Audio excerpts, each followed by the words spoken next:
like I'm in a dream. I haven't woken up yet. Hopefully this dream never stops.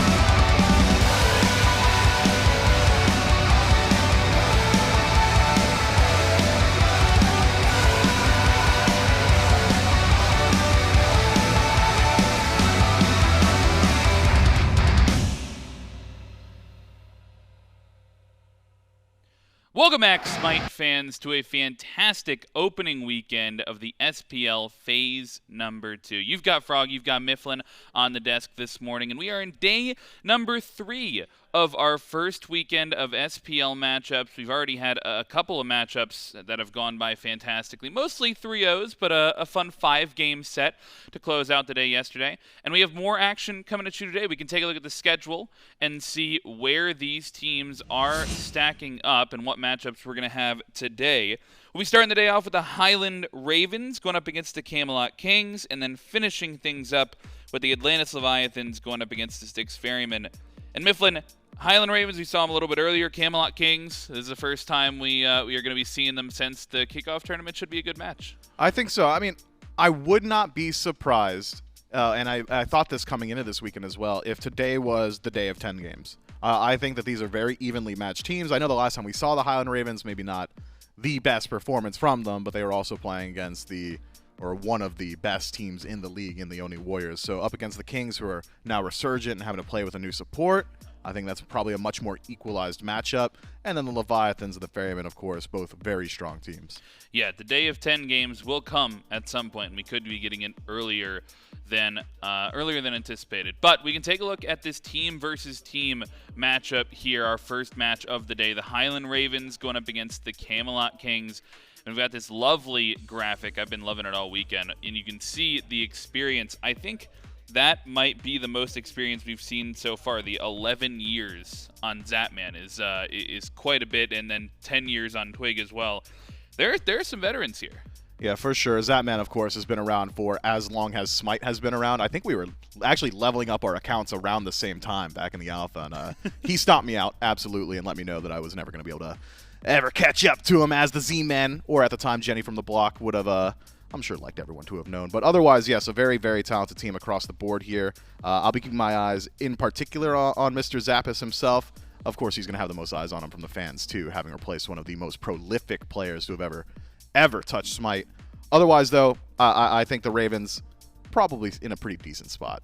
Yeah, I mean, to say so for sure. We saw them a little bit earlier this week, right? Unfortunate, that 3-0 loss to the Oni Warriors. But the Kings also coming off a 3-0 loss to the Warriors during the kickoff tournament. So I don't think there's any shame in losing to the team that had the 15-0 win streak and is now, sitting atop the charts. But the Camelot Kings, they also picked up, just like Steven Zappis, in that new role, also on the Kings with a new support. They've got Quig now under their wings, and it'll be interesting to see how he meshes in with the roster. Yeah, I'm excited for it because when I think of Quig, and of course Quig being maybe one of the only rookies this year or one of few, he is going to be surrounded by some of the most veteran players in the league, the reigning world champions. I would think Quig finds himself in a pretty difficult position to be a shot caller, a leader. He's probably there thinking, I need to absorb some knowledge, learn from these guys that have clearly been doing it for much longer. But when you think about who he's replaced, Genetics, that is a leader. That is a shot caller. That's exactly what he brings to the majority of teams that he's played on. That's why the Oni Warriors wanted him.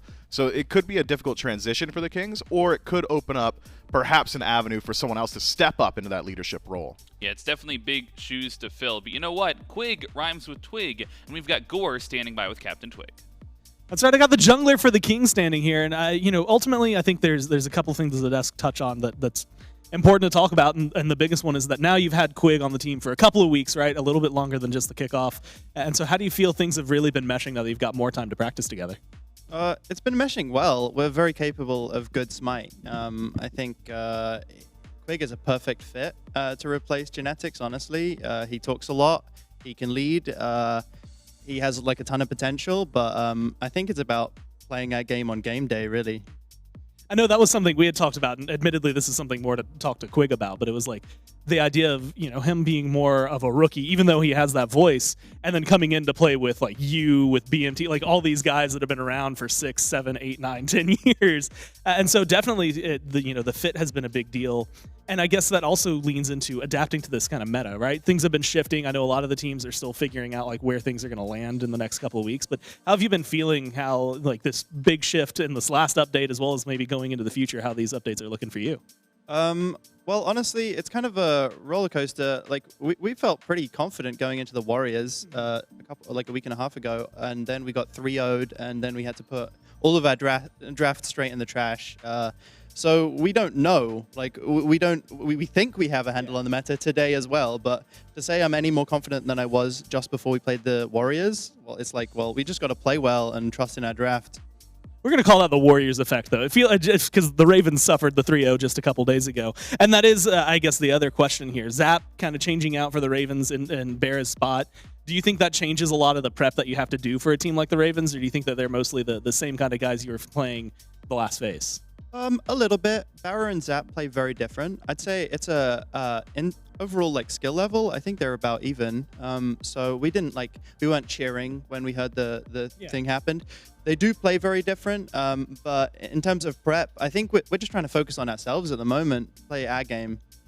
And that's when we've seen the Kings do the best, so good luck in your games, man. Thanks for your time. We'll throw it back to the desk. You heard Twig there, confidence, right? They brought in the confidence to kickoff tournament. They planned out their drafts. They tried to have a take on the meta and got kind of surprised by what the Warriors brought out. Twig's still feeling confident today, but there's only so much prep you can do on a new meta. Yeah, it's so difficult, and we call it emergent meta, right? When there's these large sweeping changes to itemization or which gods are the flavor of the week, especially in these break periods between phases of the SPL. It's so difficult for these teams to realize exactly what is the absolute best thing. Maybe they've only scrimmed 2 or 3 other SPL teams in the interim, and they've developed their own small meta, and another group of SPL teams has their own, and then one side's going to have to be better than the other. That's just simply how competition works. So figuring out who actually has a firm grasp on it generally starts to develop over the course of the first 2 or 3 weeks of the SPL. Then we see that meta start to homogenize a bit. But for now, and as a viewer and as a fan, as an analyst, this is one of my favorite times to watch the SPL, because there isn't a broad agreement on who the best mid laner is or who the best god in the game is. It's Chernobog, by the way. Or maybe what the best itemization is for your hunters. Do we want abilities? Do we want crit? Do we want this, that, or the other? Is it objective focus? Is it PvP focus? When everyone's trying to figure out all those things, it really does make for very exciting Smite. Well, I mean, talking about Chernobog and the hunters, we can check out the hunters here on the opposing team. Zapman loving the shirt right there. Bringing some fun into the games today. But Zapman going up against Yark. The god pools, I think, will be a little bit similar just because you've seen a lot of those gods played throughout the season thus far. Like, it hasn't been, nobody's drifted like too far into the deep end. We haven't seen the Scotty or, you know, anything past the 3rd or 4th level of the tier list, I think. But in the hunter role specifically, that's been one of the more reliable sort of tier lists that, like, you don't get a lot of shifting, I think, at the top level of that more often than more roles, I suppose. Yeah, hunters, I think, are more so victim to what items are good. I'm going to play the hunters that abuse those at their absolute best. So pretty large shared god pool here, and the shared gods are the ones that have been meta for about a full year now. Makes sense to me. I think if we were to, and it's a little bit misleading here, if I had to guess which one of these two players, just asked off cuff, who has the larger god pool, who's going to be more adaptable, I think you would just go ahead and argue it's Jarcorrr, considering he is a multi-role talent who is just dominating at every role immediately upon placing himself in it, be it solo or ADC or anywhere else. He finds himself. But what we see from Jarcorrr as opposed to Zapman, I think Zapman has flavor picks. He's got picks that he plays because he likes them. He's going to play the Charybdis because he thinks it's good and it fits his play style. The Soul as well, that's just something Zapman likes to do. Whereas when I think of Jarcorrr is like a hitman in the Smite League. If his coach says, hey, I think this pick is good and I want you to start playing it, Yark's, okay, absolutely. If that's what's good, I'm going to do it. I don't care if it's fun. I don't care if I hate it. I'm going to do it. I'm going to play it incredibly well. So having maybe that flexibility from Zapman to say, hey, I mean, this might not be the best pick, but I'll play it at the best of its capacity, as opposed to the flexibility of Jarcorrr, which is, this is the best pick. I'm going to play it because I've been told to. It's an interesting dichotomy. Yeah, I mean, in the Highland Ravens as a whole, they pick up this Zapman. We'll go into picks and bans for game number 1 here. As we're talking about these picks and bans, I think Chernobog likely to be taken away. We've seen him at the top of the pick and ban chart for pretty much the entire weekend. And Set's been one that's been up there as well, so I think unsurprising to see that taken away as well. But this, yesterday in the 5-game set, we had a lot of flip-flopping back and forth between first pick and second pick and where these teams were trying to find the advantage. The Dragons and the Gladiators just couldn't decide who wanted that first pick, who was being valued more. Do you feel like the Highland Ravens have an advantage here in that first pick slot, or is it dependent on the meta of the draft? Well, you know, there's actually, I had mathed it out back in my playing days. It depends on how many picks you consider to be like that SS class.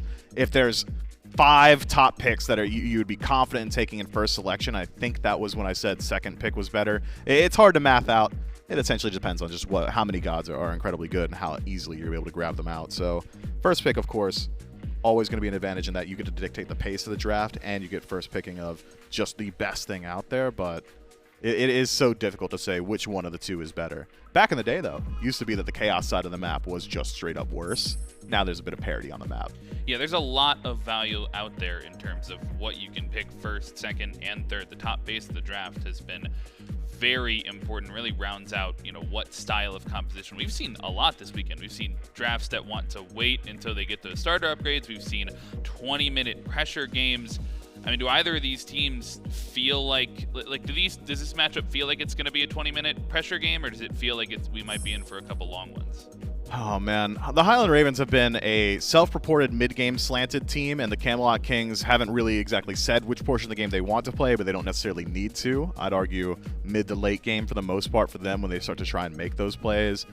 We might be seeing a shift in the Camelot Kings mentality now with Quig at the wheel. Could be that they've shifted up their style a bit in that regard, but I don't imagine the Highland Ravens have changed up too much. And any team that Zapman has ever been on in the past has always been a team that's got a little bit of gumption past the 45-minute mark. I'm thinking the capacity to play around the team fight, to force your enemies to earn the victory. One of the primary strengths of Zapman's shot calling. So the Highland Ravens, who are already pretty strong in the mid game, may have gotten a late game boost. Well, bans come through. No huge surprises here. We've seen all of these picks taken in the top slots during the weekend. But the supports left up on the table, those are going to be the priorities here for both sides. Athena getting locked in first for the Highland Ravens. On the other side, looks like the dual lane for the Camelot Kings locked in, Ganesha and Olorun. It's interesting. I really thought Pele would see a little bit more priority here, considering flexibility into mid and jungle and just how powerful that god has been as of recent. Instead, it's the Athena, something we've seen consistently from the Jade Dragons in particular. They have been loving what this pick affords their team. It's the same level of flexibility that a Pele would have, but also just really good initiation. Confound is just one of the strongest abilities, non-ultimate abilities in the game. I'll stand by that every single day of the week. Interesting second and third pick, though, from the Highland Ravens, Camazotz and Pele. It's hard to say because of what Dardas has done to my brain recently and where Athena is going to go, but between Camazotz and Pele, I'd much prefer to see Camazotz out of the soul lane with Pele in the jungle. The concern being you now are sacrificing that dedicated frontliner. You're not going to have a standard warrior that can just run people down and create that space or make it difficult for maybe a mage to exist. Camazotz does, though, have a very interesting, unique matchup into Olorun in that self-banish means Sanctified Field doesn't really stop his aggression. We've also seen both these picks in the mid lane this weekend. Kama and Pele both going toward, and that's something we've seen Ven play in the past on this Pele, but I'm maybe more interested in this third pick coming out from the Kings. This is something we were talking about Lancelot for a completely different reason backstage, but I didn't think that we were going to see him really prioritized at all this weekend, but something that Twig has gone to in the past and does provide some good pressure. Yeah, I'm not the biggest Lancelot fan. I just feel like if we're talking about damage output, he's not the top of the bar for Assassins. If we're talking about crowd control, he's not the top of the bar for Assassins either. He's in this interesting middle ground in that he's highly mobile, but mobility is a staple of the entirety of the Assassin pool. So if you're worried about additional movement speed, things like a Wheelish come to mind as well. Pele's out there too, or even just any of the global presence gods. I think what Lancelot does bring, and one of his primary strengths, is the flexibility of range of initiation. He can start the fight from far away, thanks to that Spectral Steed toss out, or control entire spaces of the map with the Grand Joust. A massive cripple field can make it difficult to continue your own fight, or even just using it as peel for the rest of your team is pretty valuable. But as far as just carry potential or scaling or anything along those lines, feels like Lancelot is a bit restricted in the portion of the game where he's going to feel like the apex predator, and that is almost wholly a jungle mindset. When you lock in Pele, you know, oh, when I'm 6-slotted, no matter what, I'm getting my 1-for-1. My damage happens that fast. Lancelot gets that from like level 11 to 15, and then it completely goes away. Bans come through for the second phase. Looks like Zapman getting targeted out by the Kings a little bit with the Soul Freya. It's a mid lane bans taken away here. Neath and Martikaros for the Camelot Kings. Haddix locks in. That's not Haddix. That's the King's soul lane. I've got it backwards. Locking in the Hades, though, for variety over there. And I don't know. We've seen this Hades have some success this weekend for sure, but it's very much felt to me that it's been picked into Amaterasu. It's had a particular good matchup. But no Amaterasu on the board. Variety just goes into the Hades. You know, good meta pick. Yeah, Hades is just incredibly strong. Here's the thing. Do you want to be really tanky? He does that and doesn't really need to build a whole lot of tankiness. That Pillars of Agni, as an initiation tool and survivability tool, is just so valuable. And then you've also got the lean back of, oh, he also does more damage than the majority of other soul laners, and he can do it quickly thanks to Polynomicon. Has great initiation. A 2-second fear on essentially a 10-second cooldown. Yeah, that's pretty good. It's hard to argue against it. So no poor lane matchups, has really good self-sustain in lane, can stay out on the field for an incredibly long time and start spooling up that farm. Decent rotation potential, threat to beads. Hades, if items fit him, will always be in the meta. His kit is incredibly strong. The only weakness of Hades is the range of his kit. His ultimate being his longest range ability, barring Leap, means that he kind of has to get point blank. These drafts round out interesting is really the only word I could use, maybe unique. Thoth for the Highland Ravens. Hercules sure to go towards that soul lane, I would think. Thoth probably in the mid lane leaves either Pele or Camazotz in the ADC role. It's gotta be Pele. Gotta be Pele. We saw Vote on the Pele yesterday. He had some success with it. Fortunately, wasn't able to take that game. But on the other side, seems a little bit more normal. Probably Olorun in the dual lane, Cliodhna in the mid lane? I think that's where you would put the Cliodhna. She's got decent farm. We saw what Benny was able to accomplish on that pick earlier. It operates very similarly to things like the set out of mid. Just play aggressive, stick to your enemy laner, leverage as much damage as possible. Once you have Soul Eater, the game really does open up to you. The ability to just, okay, I'll go up, I'll trade half my HP, I'll get half of his, and I'll fall back and heal is uniquely available to the gods that can kind of abuse the ability lifesteal, and I think Cliodhna is solidly within that department. What we didn't get to see from Benny, and something I do want to see from the Camelot Kings, and it's within their MO for sure, or at least it used to be, is the objective-centric play that a Cliodhna affords your team. Her ultimate is one of the best Gold Fury burning tools you could ask for. You're going to absolutely decimate Pyromancers as well. So the ability to even just team up with Ganesha and use the Dharmic Pillars in conjunction with the Cliodhna ultimate is just going to make it very, very fast around those neutral objectives. Fortunately for the Ravens, best confirmation on map does belong to them. Thoth's ultimate, no one's matching those numbers. No ability from the Camelot Kings has a comma in it. Thoth has it. Yeah, I mean, the Camelot Kings around objectives, though, they have that sort of full drop potential. You mentioned Cliodhna. There's also that Sanctified Field that can even slow the Thoth ultimate down. If you're trying to come in for a steal, you're going to have to mess with that timing a little bit if you do want to try and get that off. But, I mean, I'm more focused on the even like the team fights outside of if they 50-50 an objective. I see the engage coming through the Athena taunts on the Ravens. Where's the engage from the Kings? They've ranged initiation. I'll throw a Dharmic Pillars behind you. Do you want to run through that? Probably not. And if you do, you're likely going to get slowed. Your defense is shredded. It controls these entire spaces. It's essentially a Ymir wall for the most part. At least that's how it's interacted at the pro level, just because you don't want to be affected by it. Otherwise, Hades has got it pretty well. Or we could talk about the counter initiation potential of the Camelot Kings, which is incredibly high. If Athena's going to dash taunt every single time, there are 2 silences they could use in response. Taunt's not going to happen. It's just going to be dash, and then you're in front of my team. So there's a lot of counter initiation from the Kings and pretty decent chase down as well. Pretty decent chase down, counter initiation, all of the qualities you want in a good draft. We'll see how it comes out in game number 1. We'll throw it over to the casters, Gore and Inbound. Thanks so much, Frog and Mifflin. That's right, it's Gore, it's Inbound. Of course, it's Doug giving us a window into the game itself. Ravens and Kings game 1. And it is going to be Zap who is on Thoth, and the Pele going to mid where Vin has played it a few times. And I know the votes were already in. I'm wondering how that might change some of them. It's 43-57 in favor of the Kings right now. And I'm going to ask, I guess you be the maybe advocate or whatever the opposite of an advocate is, because I can't think of the word right now. Thoth for Zap. It's not something that's like uncommon. If you go back a few years, at this point maybe longer than a few years, he had to play mages in the long lane a lot, but not anytime soon. Yeah, it's something different. I really did not expect the Thoth and duo, because Ven likes that pick a lot too. And then we saw the Assassins just yesterday and the day before that. We saw a lot of Assassins in duo. But I will say, wait, they're doing like a different start. Because Zap should be starting up with speed or green buff, so they're just doing so Scream's over a at somewhat purple? different start. Yeah. Do you think they're going to pull all three together? And like, is this going to hurt Scream the most, right? You're going to get technically maybe more experience unless Scream he is straight up kills soloing the it. purple buff. They're all...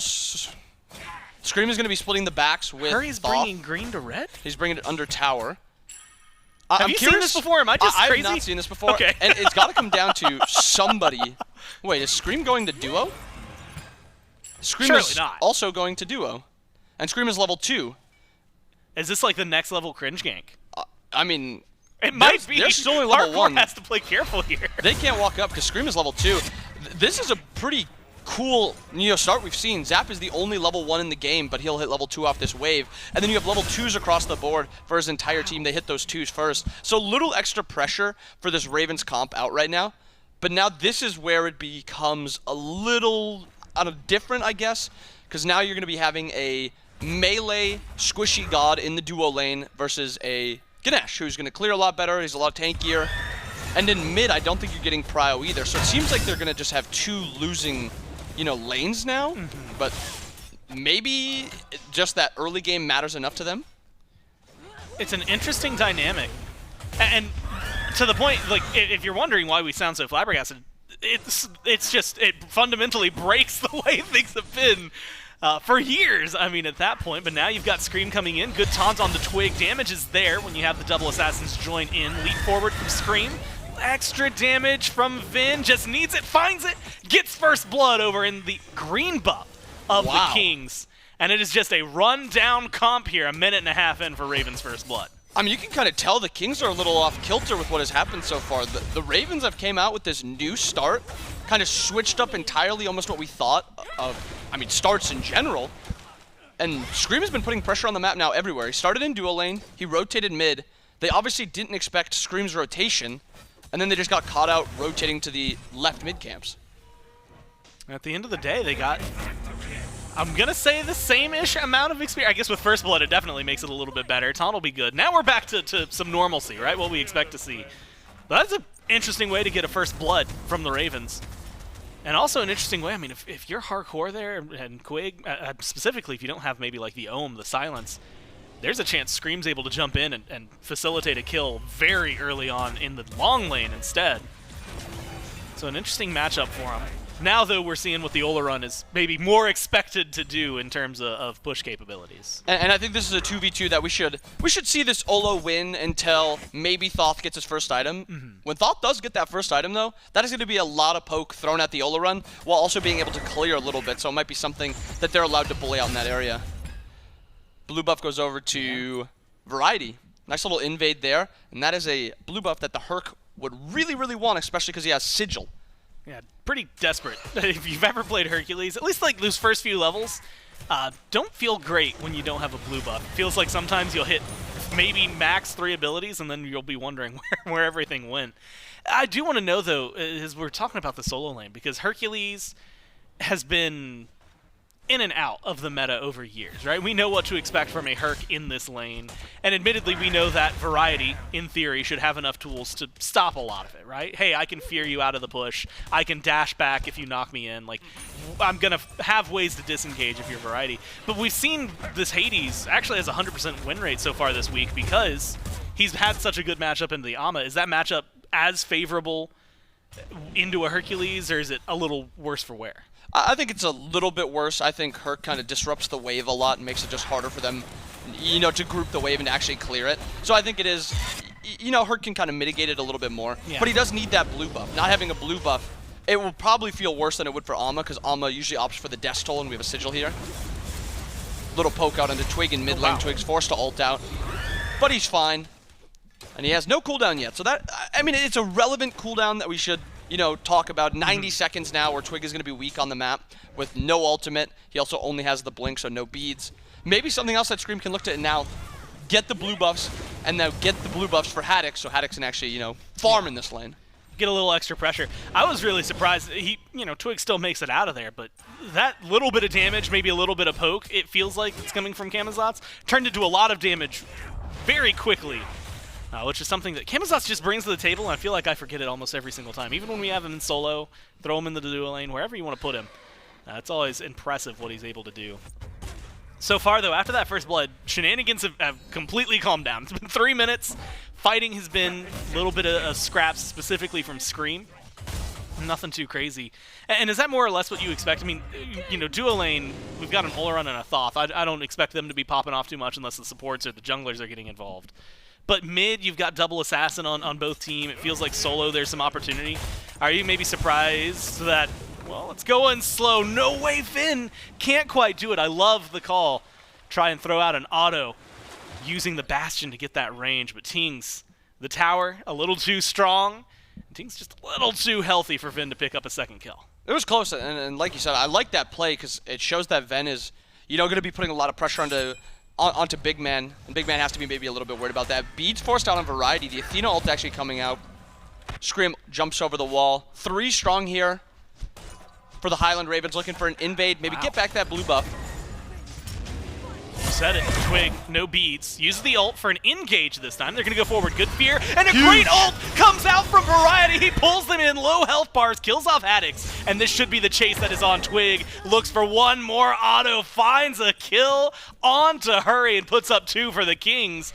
Now Scream looking to try and turn that around, but the heal for Variety is going to be too much for him. The jungler's still going to chase around, but the dash is good. Variety is out. And the Kings turn that one on its head. And that reminds you of like a King's counter rotation from when Genetics was on that team. Yeah. It's not necessarily Quig making that call, but that feels a lot more fluid. They knew what they were going for. A call was made, and the call was made, and it was a really successful call. I mean, 2 kills, you get your blue buff. Unfortunately, enemy blue buff is down. Actually, they got out-secured on the blue buff, so they did lose blue. But still, you get that double kill. Gives you about 1,000 gold lead at this point. And at this point, I think we should talk about the comps of which one is going to be scaling a little bit more. When we look at it, we have no Hunter on either side, but we do have an auto attack god in Jarcorrr. I also think the Kings team has objective damage, has objective kill potential with the Cliodhna, like Myth said on desk. You just ult the Fire Giant, you ult the Gold Fury, it'll be shredded, and then you have Jarkorr's ult and just consistent auto attack damage. But Secure has to go to the Raven side. I think we talk about 5v5 late games. Zap is kind of just going to be fodder. Yeah. Again, they have no real peel for him. It's going to be all in dive for the Ravens and mostly all in dive for the Kings, but they have pretty solid front to back. I think this Ravens team kind of needs to, you know, snowball this game a little bit. I think they are on a bit of a, you know, time threshold where if this goes super late, just the strength of this Kings team fight is just going to be very hard to deal with. And we talk about it a lot in the late game because like you had mentioned Tingz and what his ult is going to be able to do, Jarcorrr and his just existence and what it's going to be able to do. I think the Dharmic Pillars has to be mentioned, not just because of the shred. You know, I think it carries on that conversation. The cooldown on that thing is just so ridiculous when you get to that late game portion. That as long as Quig is in the area, if a fight goes on long enough, he can drop 2 of them, and that is something that can be very, very dangerous. I think for the Ravens to handle. But like you said, Haddix, Boulder, Zap with his ult feels like there's going to be at least some burst potential. It's just, can you get that burst off before they dive you, potentially kill you with the things they have set up? Luckily for the Ravens, if you're looking to snowball, you need the Kings to not be actively pursuing your demise. And they're playing the macro the way that they normally do, right? It's going for farm, it's controlling the shield buff. That's where it's been a lot of the time. Now, it's going to be a little retaliation. Scream comes in, blinks forward onto Jarcorrr. Damage is there. Sanctified Fields drop. But Camazotz loves these. Zap with a good shot finds the kill. and they're going to take care of Jarcorrr and the shield buff in one fell swoop. And we should expect a lot more of this for the next few, maybe 5 to 10 minutes. Olorun is going to be the easiest target for the Ravens to deal with, especially with that Kama, with Venenu on the Pele. A little bit of damage on the Twig. Does have the ult. He ults out. Venenu does look to go all in, but Venenu overcommits. Yeah. Big man in the wall. Haddix is here. I don't know that there's much he can do. He's bullying. He's got a boulder. And he's got a nearby Scream, but it doesn't seem like that's going to be enough. There are 4 kings on this side of the map. If he had gone in and had committed to a fight, that would have been a very dangerous scenario. Instead, like you said, Vin just kind of overcommits to trying to not even protect his red buff. It was gone. Maybe find a kill, maybe look for a fight, and hope that the rotation was there a little quicker, but it just wasn't there. And Twig with the really good bait. He ults kind of in, and Venenu's like, kind of, what are you doing? Why aren't you ulting away? I'm going to just kill you now. Little did he know, Big Man was waiting in the wall. Big Man pops out, nearly one-shots Venenu. Scream's still looking to bully out Jarcorrr. Quig does have to come help him. It's going to be a lot of Quig on this side of the map because he does need to help out Jarcorrr. Beads are still up. Sanctified fields are down, so that's going to change a lot. Camazotz doesn't necessarily care too much about the beads. The slows are there. And that's maybe more Athena and or Hercules purview than anything else. I have to give Vin a lot of admiration because he's going for it whenever he has the opportunity. Ult used in mid. Damage onto BMT, and it just spreads a little bit there. But it is not resulting in much, right? It's just a little bit of poke, get BMT out of there. And more specifically, I guess, itemization-wise, you know, we were talking cooldown, I think, for Twig earlier. He got the Jotuns, he got Jotuns for Scream. But you're also looking for a little bit here if you're Venenu.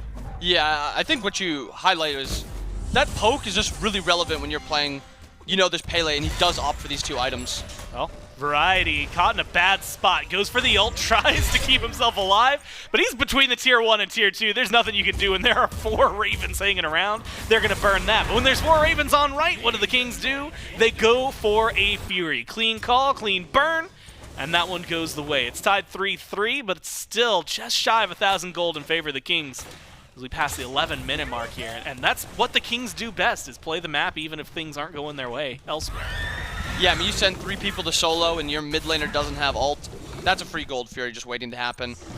And this is what Variety does. He kind of just beads forced on Big Man. Yeah. Not too much of a kill potential there if Big Man uses Relic. So, but if you do send 3 people to solo, especially your global ult in that Athena, Venenu doesn't have ult. Yeah. That's just a free gold Fury. Good play, like you said, by the Kings. And a pretty even game so far. 3-3 in kills, 400 gold in favor of the Kings, which is, I mean, basically irrelevant at 11 minutes. We're too far into the game for that little gold to be mattering. That's always the awkward part, right? When you get a small lead and it's like, okay, we could build on this, maybe. But also, it's still only 800 gold. And when you split that across 5 people, it's like, that's nothing. It's a ward or 2. Honestly, even 1,000 gold, when you split it across 5 people, it's just 200.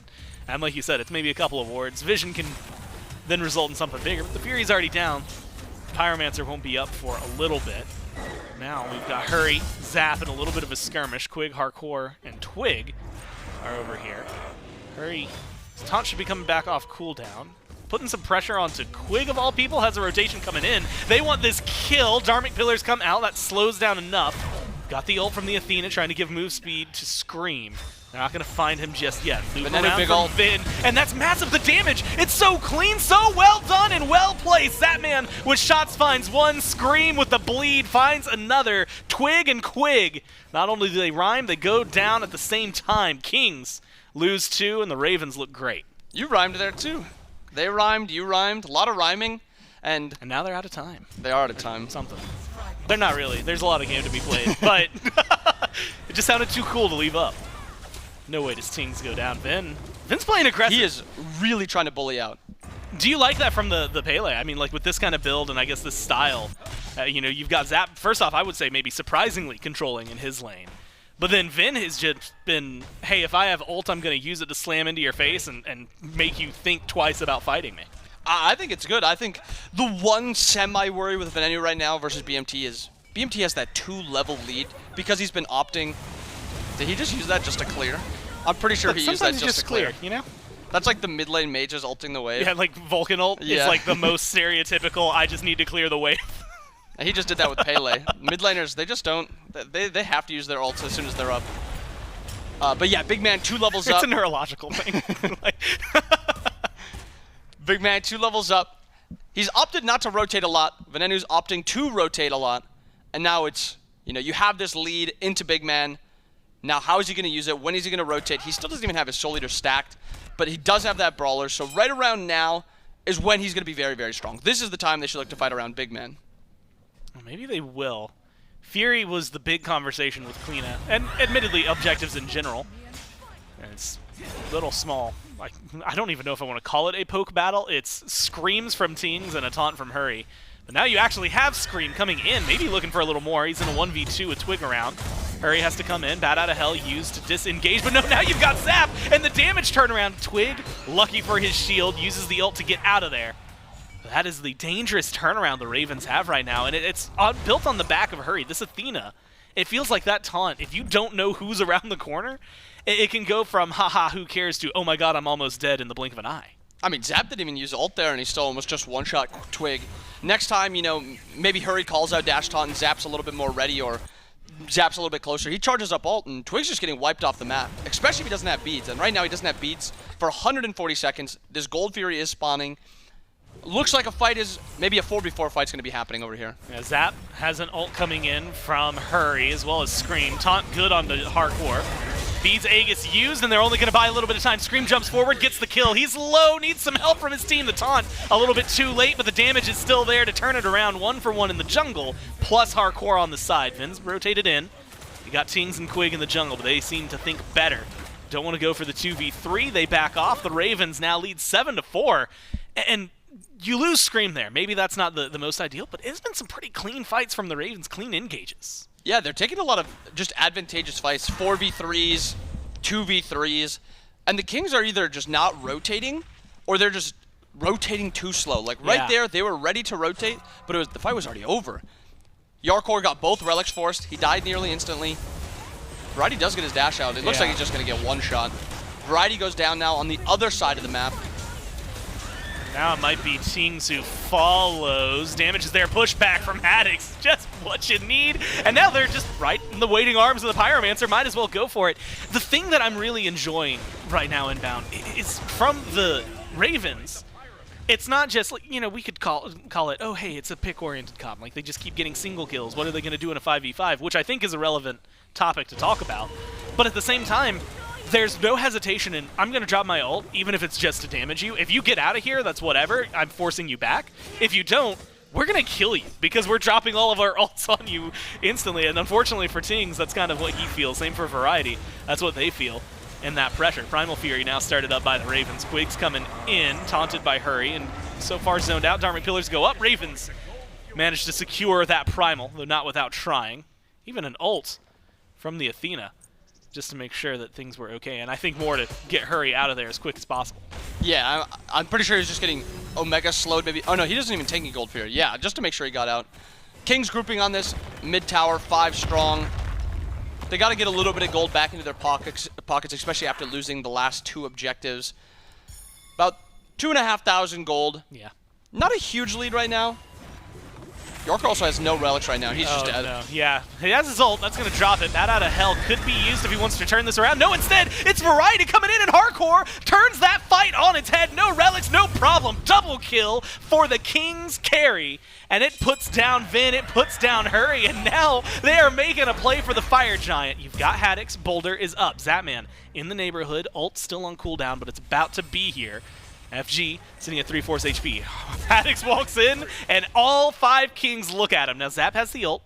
He can charge it. He has Scream.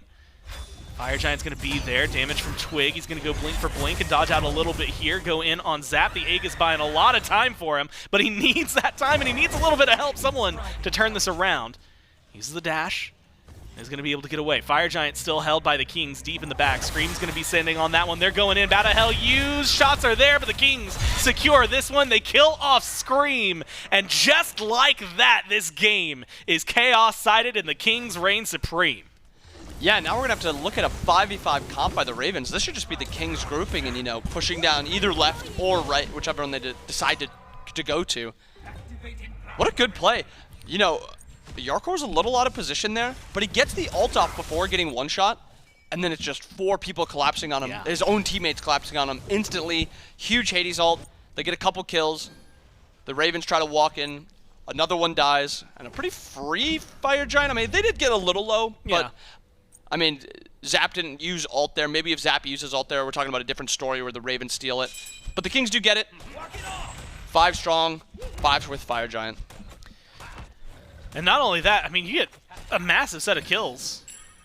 I think everybody but Zap dies in that fight for the Ravens to help even things up. Maybe not quite everybody, as the Kings, who are down just a couple of kills, and as you had mentioned, a couple thousand gold, are now par for gold, essentially par on kills. We'll give them the extra. And the other thing is you had mentioned Variety's ults, but like those have been essential. Every turnaround from the Kings has been a Hades ult-led turnaround.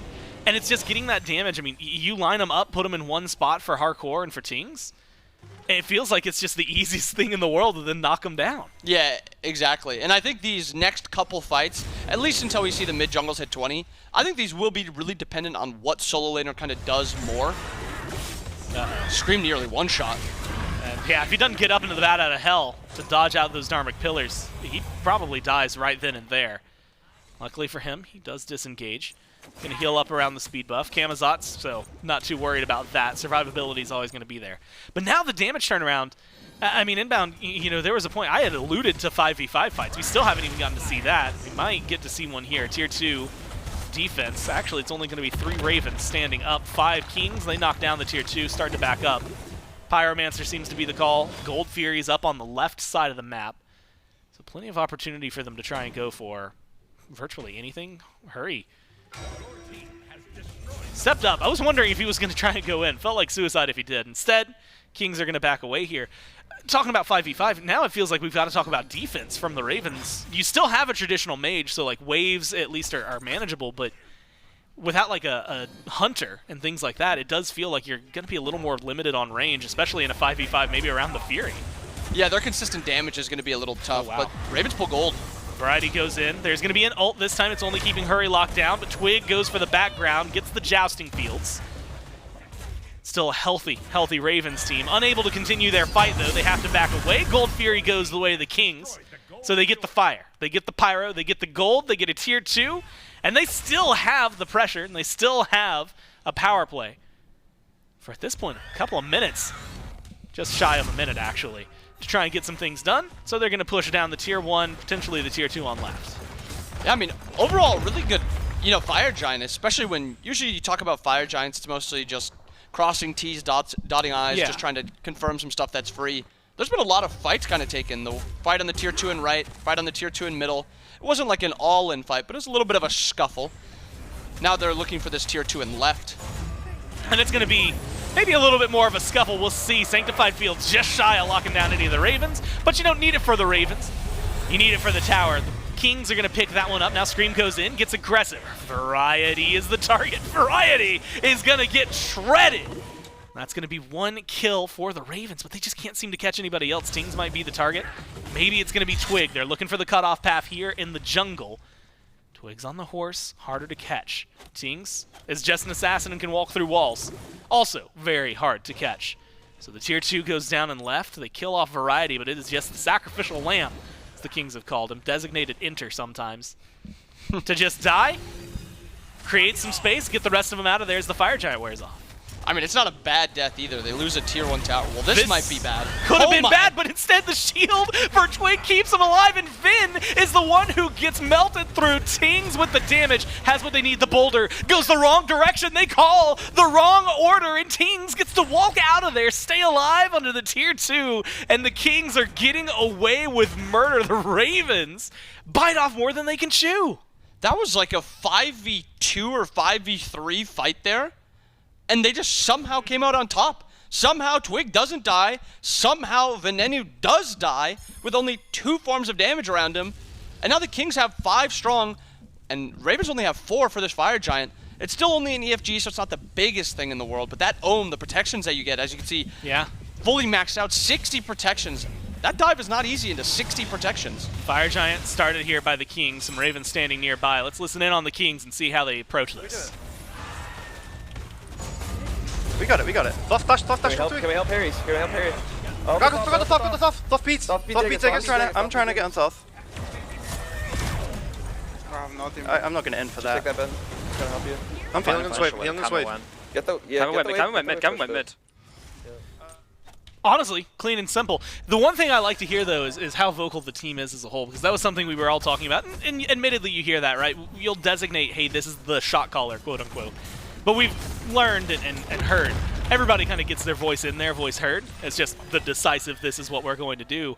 Everybody's real clean. They get Zap's beads. They force him to feel awkward. They've got Scream pushed away. Like, it's just a good fight from the Kings. And I love the call by Variety saying, I got Thoth beats Aegis. And he says it a couple times just so it's everybody knows Thoth beats Aegis is down, so if he does walk back up, that should be their target. And now they should have that in the back of their minds where this Phoenix Siege in mid, this Phoenix Siege in left, when it happens, I mean, 2 minutes from now, Zap's relics are just going to be coming back up. Yeah. So that's something I expect to keep an eye on. This Thoth might not be able to play up much at all. Good, thank goodness he's playing Thoth Yeah, right. and he can play a mile back, but still something to keep an eye on. Literally any other mage, he's maybe stressed out of his mind right now. He's just like, oh man, I gotta sit back a few more feet. I'll throw up my hieroglyph wall and see what we can do. At this point, though, it is going to be about defense. And again, we were kind of touching on it, I think, a little bit earlier. But when it comes to Phoenixes, this is where it changes. We saw the Ravens at tier 2s. How do you like their defense in their opportunity in like a 5v5 in the narrow pathway of a Phoenix Siege? I think it's going to be pretty good because you look at the Kings comp, Variety doesn't have that poly yet, so their only real consistent damage is going to be Jarcorr's autos. Scream messing around a little bit, trying to show him that he's back there. But this Phoenix Siege should be a little difficult for the Kings. They have no bomb, and then they only have the one true ranged auto attack god in Olorun. So this will be something I expect the Ravens to put up a defense. I expect Zap to be getting out a lot of poke right here. And I wonder if the Kings are going to look for an all-in. Usually the Kings are not an all-in team. They like to, you know, poke and then back up and poke and back up. So we'll have to see what they do here. Well, damage. Dharmic Pillars onto Zap. He doesn't have beads. He doesn't have Aegis. And that's an easy kill for the Kings without having to work too hard. They get in. They take the Phoenix as well. Scream is going to be isolated and zoned out. Has Bat out of health. Is going to be able to use that to disengage, get under the mid-Phoenix. But that is about as clean of an engage that you could ask for from the Kings. They chose a target. They killed the target. They got the Phoenix as well. Now they get to fall back. Pyromancer, Fury. There's a Titan over and right. A lot of work to still be done on the map. Is that how it feels to be a caster? I say they're not usually one to all in, and then it's insta all in, kill on the Zap, Phoenix down. After I said it, awesome. And the only thing that would have made it like the most caster-like is if you had then pointed out, oh, and Zap hasn't even died this game, so like he's probably not going to feel any pressure. Yeah. Zap was just playing a little too far up. I don't think he was really abusing his distance with Thoth as much as he could have. Variety takes a lot of damage. This is what you need from Venenu, and this is what you need right now. You got Hurry and Haddix coming in. Still a little bit of time before the Fire Giant comes back up. Oh my. Gets traded out. I mean, a great set of kills from both squads. The one for the Ravens. Variety's been such a menace, but Twig kind of showcases this. Lancelot earlier didn't seem like he was doing too much. Now it seems like he does not care. No, ult on Scream. He has so much damage. He's jumping in, forces Scream to bat out of hell. That's going to be some disengage. Should be Twig out of there, but I am blown away from what this Lancelot is providing for this team compared to what we were getting out of it just a few minutes ago, it feels like. Yeah, I mean, night and day difference, that first 25 minutes versus just this last 2 minutes. And I think we have to look at the, the starter item in the build that's now out. True. We've got a bunch of pen online for Twig and a bunch of damage. At this point, I think eyes on Twig. I mean, level 20. I mean, we have a bunch of level 20s on the Kings. Everyone's actually level 20. They all have their starters, but Twig's kind of been the one making the plays like he usually is. But they're coming up really strong this game with Twig's plays. And that shield, and this is something, I keep coming back to it, I say the shield for Lancelot. He only has it when he's mounted. It grows, things like that, it gets bigger. Of course, when he ults, nice little shield on that as well. But it has saved his life so many times where it's like, you should have died, you had just enough HP, just enough of a shield to try and deal with. And, you can have a conversation, like there are some gods, you think Nike, you're going to get Asunder to pop that shield. You don't think about that as much with the Lancelot. At this point, it's too late to even talk about those kinds of relics, but it feels like that is something that has given Twig a distinct advantage in getting in and out of these fights that the Ravens just don't have an answer to. Yeah, I think we saw Sunders a lot more versus Lance when he was solo lane dominating. Yeah. We never really saw it come out a ton in the jungle. But, I mean, it really is like the game-changing plays with just his shield. So that is something we definitely have to highlight. And I wonder if they do go into some sort of anti-shield at this point to maybe, you know, slow down Lance's shield. They have no other shields elsewhere, so it would feel a little tough. But curious if they do opt for something, just because you are correct that he has been getting out by the skin of his teeth with that shield. Well, as we are right now, it's tied in kills. Gold is still in favor of the Kings. Recipes have been sold, and they're starting to pick up items. Fire Giant fight's going to start up. The Ravens want to get in there. So we should go ahead, jump in, listen in, see how they want to approach this fight. They're waiting for a left wave as well to collapse. I can cover it. No, it'll be fine. Titan will kill it. Yeah, just fuck that wave for now. We need to engage something though, that's a problem. We can't really. I can look up, but it's hard for me. We wouldn't poke Prompt to this Ganesha for some poke. Can I help Haddix? Am I going him? That's Cliodhna. Good dash in. Can we look Lance? Can we look Lance then? Yeah. Taunton too. Hades on right. I'm gonna go Hades. Okay, I'm coming. FCD's dash. Okay, that's it. It's fine. Let's clear all down. I poked Lance I and should Ganesha back. I should back and cover this. Yeah, you should back. You should back. It's a double stack wave. Yeah. Just go up there though. That's what you really need to do. Try to get the fire wave. Yeah, They're gonna pull in front of us now. I have TP up. This Cleo keeps walking here for 2s. I'm here on the left side. They pull it. Cleo in the wall. I keep getting poked. Someone They to pulled TP. it. Someone They to pulled TP. it. It's like Taunton Ganesh for poke. What? I have a flank. Should I TP now? They're on me. Lance used his thing. Ganesha dash on me. I'm going right. They're owning her. They're I'm coming. I'm coming. Shady's dash. Shady's dash. Shady's dash on the back. I'm gonna frenzy when I land. Cleo's here as well. I did you as well. That's my actives. Look at Pele needs help. Pele needs help, guys. Fire. I stunned the Olorun. I stunned the Olorun. Olorun HP. Careful, guys. Olo has ult. Olo Careful. Olo Aegis ult. I got it. Nice. I got a big ult. Kill Ganesh. He dashed in. Just play around Zap, guys. Play around Zap. Care for Hades. Yeah, I am. Just play Zap, guys. Play Zap. Here's Zap a will big kill them all damage. eventually if you play with them. I'm playing this Cleo. Cleo's no beads either. He's gonna dash in. He has to dash to try to kill Scream. Let's go dash now. Cleo dash. Blink. Got a problem here. Cleo's here. Cleo's in the wall. Cleo's in the wall. He missed his Cleo thing. has dash. We got the Olivia. Cleo's there. Oh my god, it wasn't up. Rough. Well, you get a shining light for the Ravens, and it all seems to crumble. I mean, the engage, it's clean. The Phoenix is low. They sent Haddix back earlier to help deal with that. I mean, a back-and-forth fight, though, inbound. They managed to save their left Phoenix. They lose 4, gain 2. And so it is a small, I guess, small window of victory, really, for the Kings, because they're the ones with the Fire Giant opportunity. Yeah, I mean, for the next 30 seconds, if the Kings can't make a play off that, then we'll talk about the game is now even, because that left Phoenix is up. But that is pretty big in itself for the Ravens getting that Phoenix up. But is it worth an EFG if the Kings get it? Absolutely not. EFG is the end-all be-all other than the Titan. And, you know, Hurry's forced to now kind of stand up, see if he can get in here, maybe even a give angle. Yeah, it's getting halfway down. Kings have control of the pit. Hurry's here. Taunt on Variety. We already heard, though, if you play around Zap, that's where you win. Zap's not here. Zap's not going to be able to help you. EFG goes over to the Kings pretty easily. And you can see, I think, you know, we talk power spike, but that was a big difference. Going into that fight, you still have some of the recipes up for the Ravens. Now we're talking tier 3 items for them, but going into it, the Kings had everything they needed. And they were able to strip relics that were very important. Some of them actually even actively down early on in that fight. So now you're back to the Phoenix Siege. We've had this conversation a couple of times. But now with EFG, it feels like the Kings, I mean, they were able to all-in normal Fire Giant. Now it feels like it's an even more dangerous territory to exist if you're the Ravens. Variety's been a big call for them. Finn, Scream, looking to lock him down. They've got the burst. They're going for it. One more auto, and Finn able to find it. Almost loses his life in the process. Is that going to allow the rest of the Kings to engage? Seems like they feel a little too wary about it. Taunts from Hurry could be massive, but he's not going to be able to find too much. Knock up, push back onto Jarcorrr. Has beads, has Aegis, has ult, and he's going to drop that, try to turn this around. Engage from Twig, helps get the Phoenix, forces out the Ravens. Haddix, Hurry, low. Unable to do anything. Zap looking for him on the retreat, but the damage just is not there. And the Kings get the right side bird for free. And it looks to be a little bit of a chase out. Yeah, Variety I don't think saw Scream, and he dashed in, and then Scream appeared, and at that point it just felt like nothing he could really do.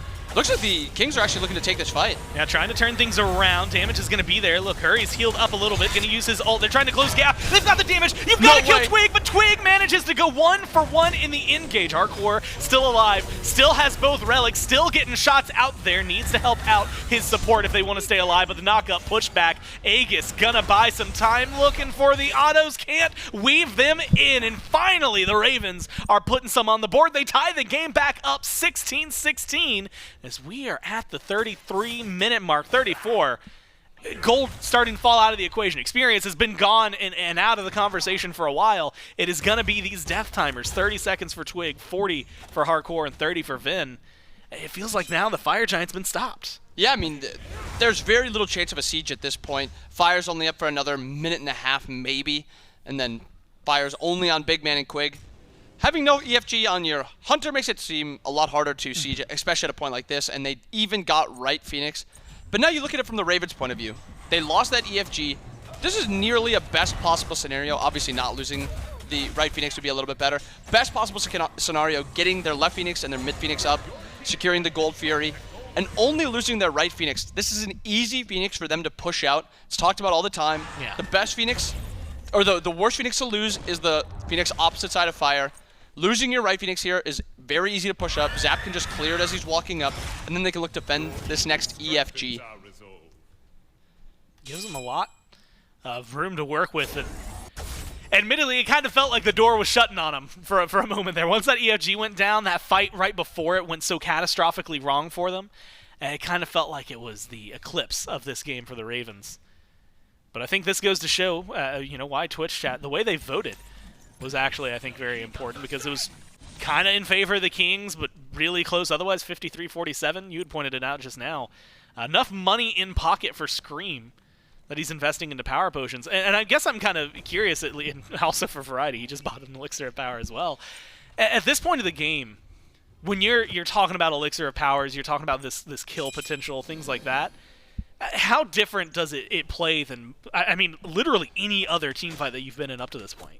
How is this one going to differ kind of to the other ones? This one should be the most even EFG or Fire Giant fight. The left one, they had the left Phoenix down, so Haddix was forced back. This one should be a pretty even 5v5. Right is very easy to push out. I would almost like to see the Kings use that right Phoenix and kind of stand up on this right Phoenix until that Fire Giant spawns and get super deep wards, but they don't have the safest comp to do that. They've got a lot of susceptible gods, mostly the Olorun, very susceptible to these assassins. Yeah. So it'd be very hard to get up there, and if you start losing the fight, you can't really disengage all too well. Instead, they're just going to get this Pyro. Pyro's going to be very good for either securing, because they have no secure, or it's going to be good once they get this EFG to be able to push with that EFG, because if you have EFG and you have the Pyro bomb, you'll actually be doing that extra damage, that true damage through, even without the wave. So it's very, small thing, but just variety could go take the left Phoenix with that bomb and EFG. So big deal for both teams, I think, at this point. Still 3 tier 2 towers standing on the other side, so the Ravens have some more work to be done, but I mean, we mentioned death timers just a second ago, and it's for good reason. You kill off 3 here, you've got a lot of time to work with on the map, and the blink of an eye with the way that the kills have been falling. And Ven, Twig, also have to throw in Scream's name for this, because it just feels like those 3 have been deleting people if they can get onto them. Scream's going to be a little late to the party, but otherwise it's here. Kings starting up the Fire Giant, putting some pressure and maybe a little bit of poke onto Hurry. He's only going to take just a few. That Fire Giant's going to go ahead and get dropped. Scream waiting around the back. They're looking for variety, and they're going to pull him into the ult. They just need the kill. Damage is there, but not enough to find the kill. Instead, you lose Hurry. Zap now under pressure from Twig, but Ven gets into the back. Ven is trying to go huge. Ven gets some damage spread, but he just doesn't have the help he needs, and it's a 2-for-1 trade. Kings now surging forward, low health bars. And I might let this fight fizzle out slightly in favor of the Kings because of the number advantage. And well, now that's gone. Big Man, he didn't get the memo. He did not get the memo. It was a very strange play to make too, because his entire team had backed up. They had a 4v3, and I think sometimes it's just, I mean, he's got 45,000 damage right now, so he's putting out the damage numbers. I think he just got a little, a little too confident that he was going to be able to kill somebody that quickly. I mean, he's putting out a lot of damage this entire game. Not crazy to think that he could get a one-shot off there, but it's just so risky because now that little advantage you have is gone, and you actually give up almost an advantage to the Ravens now because they're going to be able to walk up with 15 seconds still left on your death timer and get ward zone. I'm going to be honest with you. Coming in today, I didn't know what to expect out of either of these teams, right? I mean, the Ravens, we saw them just a couple days ago get 3-0'd by the Warriors, but does that really mean too much? The Warriors seem to be 3-0 anybody that stands in their way, as evidenced by a couple weeks ago, kickoff, Kings. I'm going to use the word trounced because the loss they had to the Warriors was one that was very emphatic in favor of the other team. And so you're coming in questioning, at least I am. Okay, what kind of squads are they going to have? You lost genetics. How does that affect the Kings? You've got Zap. How does that affect your comms and maybe play style for the Ravens? And now we're 39 minutes into game one, dead even, it feels like. Yes, the gold still technically skews in favor of the Kings, but at this point, does it even matter? You're all full slotted, talking about upgraded relics maybe being the only big difference. Maybe some power potions as well lining the pockets. I'm thoroughly impressed after game one. This is a best of 5. There's still so much Smite to be played, but these teams have come out with an absolute statement here to start things off. Yeah, I mean, exactly that. Very even game. Even though the Kings have gotten a couple Phoenixes and the Ravens haven't even gotten the tier 2s, at this point in the game, these sieges, I mean, these fights, if 3-4 people died, the death timers are going to be 50, 60 seconds, where it doesn't matter that they have to go through a tier 2. Yeah. They can just push through and just end the game. Now, I feel, because we just saw another beacon go down, it is worth mentioning again with the most recent update. They are up to, I think, 6 respawns that the beacon comes through. And the Titans will spawn again as well. Like, they will start another siege on the next spawn of the beacon. And so something that you have to think about here, if this game prolongs a little longer. Burn on the Fire Giant seems to be the goal for the Kings right now, and they're going to do it just fine. They pick up the FG. There was a loop around. It felt like from Scream that could have been massive, but now you're fighting to an EFG team and a massive ult from Variety. Pulls in 3, and now you've got the damage chase down. You killed off Zap, and you force Hurry, you force Haddix, and you force Scream out of here. Scattered to the winds are the Ravens and the Kings with a distinctive lead. I mean, you got to look at Variety in that fight. Forces out Zap's relics, chases him down then after, gets off the big ultimate, 3-man ultimate, and takes down Zap. This is now a 5v4 on this right Phoenix. That should be going down for free. I don't know entirely where the Ravens are going to have to make their, their stand, because they don't have any magical damage right now. Zap is dead. Yeah, eventually you're going to have to make a stand. It's just where, and it's not under the right Phoenix. It's not under the mid Phoenix, as that one gets bursted down. You still have a Runic Bomb for Variety. And this left Phoenix is still weak from earlier. Couple autos is all it's going to take to get that. And that's 3 birds gone. The Ravens losing their flock. They're going to be able to withstand here. Titan Room is under threat. That's where the Kings want to go. Zap's back in 15, so you've got the 5v4 for a small advantage. Sanctified Fields just now come back up, and that might be a big difference maker for them. They come in, Twig's got damage, Jarcorr's got the finisher, and they find 1, they find 2, and they're opening up the door to the Titan Room easily. Haddix goes down, Zap respawns, maybe his burst, maybe that's going to be the play. Tings is low, but he shoots over towards Jarcorrr, tries to find some kills, but just can't find anything. The Kings instead walk in, kill off the Titan, and win game 1 40 minutes in. Yeah, and I think we have to just talk about that late game 5v5. Ganesha's doing so much at that point. Quig was hitting massive, massive ultimates, leading to just these huge teamfight wins for the Kings. And then the Athena wasn't able to really make that global use early game. A couple plays here or there, but I mean, mid-game, late game, fell off a little bit. Couldn't really dash taunt for engage, because if she did, Sanctified Fields, Ganesh stun, a bunch of just abilities flying at her. I'm blown away by the damage potential. Like, Variety pulls in the ult, Quig drops Dharmic Pillars, and then you just got to get somebody in there, just a little bit of damage, and it finishes everybody off. And that was just the opener every single time. And when it went well for the Kings, they won the fight. If Variety died before anybody could really respond, they lost the fight. So it felt pivotal. And unfortunately for the Ravens, the last one pivots in favor of the Kings. They control a whole ton that game, and they win. It's only game 1 and a best of 5. So a long route to go, and at this point I'm expecting a lot from them. So we'll see how it goes right after this.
see it there in the ad. It's the Ixchel Advanced GG Shaker. It's looking fantastic. We've got a bunch of great products, but I think that one specifically, the Ixchel Shaker, has been one of my favorites the most recent. We've actually got it here in the center of the desk. It's that red one. Do you see it there, Mifflin? Are you telling me to grab it? No, no, I can't reach it. It's just pretty. It's right there in the center of the desk. Yeah, thanks. It's right there. The Ixchel Shaker, grab it on the advanced.gg website. Thanks to our friends over at advanced.gg. Fantastic game number 1 there from the Kings. They end up taking it in a bit of a back-and-forth fashion. It felt like they had a handle on it towards the end of the game, and they were always in a little bit of a lead. But, I mean, they definitely kept it close. Yeah, I liked how the Ravens were playing that mid-game in particular, but once the Camelot Kings had solidified control towards the mid-late to late game, it felt like the Ravens' composition wasn't very capable of taking space against the Camelot Kings. And we talked about it a bit on the desk initially. The counter-initiation potential of the Kings really does rear its head once they're able to control space. Once they're the ones on the Fire Giant first, once they're the ones on the Gold Fury first, how are you walking through Sanctified Fields, Dharmic Pillars, and Pillars of Agony? You're not. Or when you try, you just get knocked down, and the Highland Ravens find that one out the very hard way. That last team fight, though, I really thought had a little bit more makings in it. I thought they was going to go a little bit further, but one poor dash from Zapman cost him his life. And when your Thoth is dead, your base defense isn't looking so good, and the Camelot Kings were able to close it out from there. Yeah, I mean, the Ravens just looked a little bit disconnected for me. I felt like they have the Athena taunt. They are supposed to, in theory, have Mage follow up off of the Athena taunt, and they certainly have the Thoth to back that up. But Ven on the Pele, while he was getting kills in his own right, felt a little bit separated from the team. Got a couple of 1-for-1s in the back, but that's kind of Pele's thing. She's the queen of the 1-for-1. Right, but you know, maybe it's just like everybody has to be diving with that sort of go button. It just didn't feel like they were all on the same page in those fights. I mean, there's probably a few things they could have changed up, but I think as far as play on field goes, I wasn't actually too pressed about what the Ravens were bringing. I thought any individual engagement had the potential of going one way or the other until the latest portions of the game where it felt like the Camelot Kings had more solidified control. So if anything, I'd probably look at draft a little bit more so. That's a very high execution composition from the Highland Ravens. Get them on something that is a little bit easier to control space with, or maybe some dive that could have a little bit more success, I think. But again, diving into that Camelot Kings roster, or draft, excuse me, would have just been so difficult. I couldn't imagine a composition that I would want into that.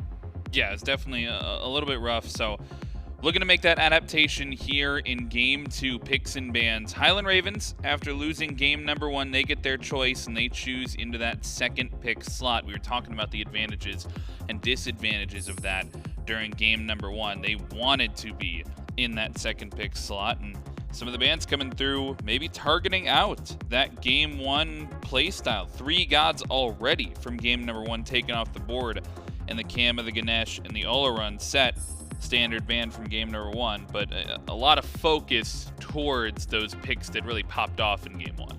Yeah, I think the Kings essentially tell me with that Camazotz ban that they are fishing for another Olorun selection. Camazotz was really the only one that posed a threat to Olorun. A few of the team fights where he's allowed to get that bat out of hell off, really force Olorun back, forces him to retreat, wasn't allowed to play within his own sanctified field.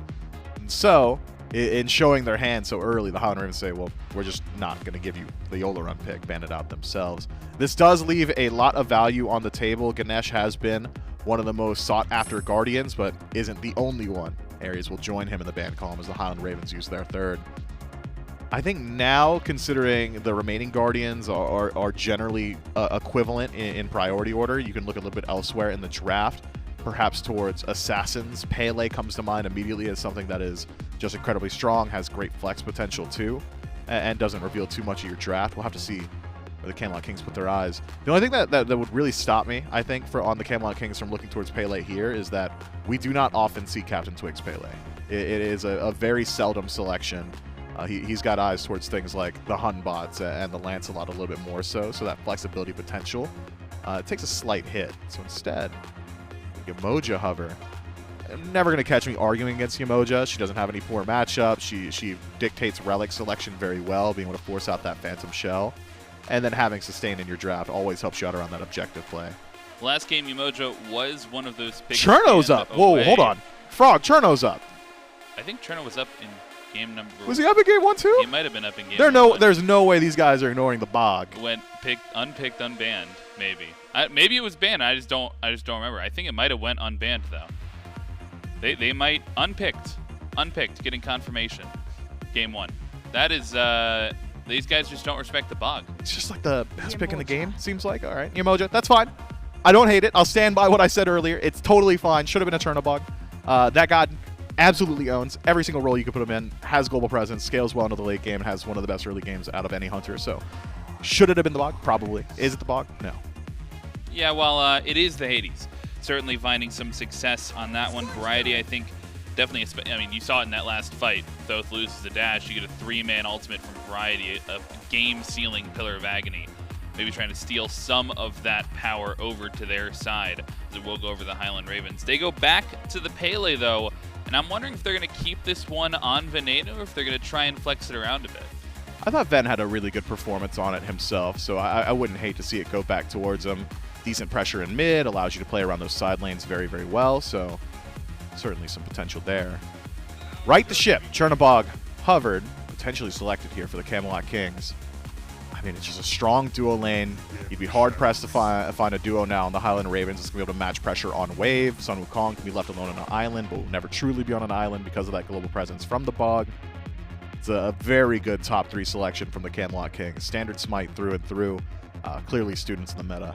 Now, I know we've seen some flex potential on this Chernobog. We, primarily over in the ADC role, but also played in that mid lane role. And I think especially when you get him in that mid lane role, you allow the rotation heavy play style. First 15 minutes, you're getting those ults off cooldown, and he's really helping out the side lanes.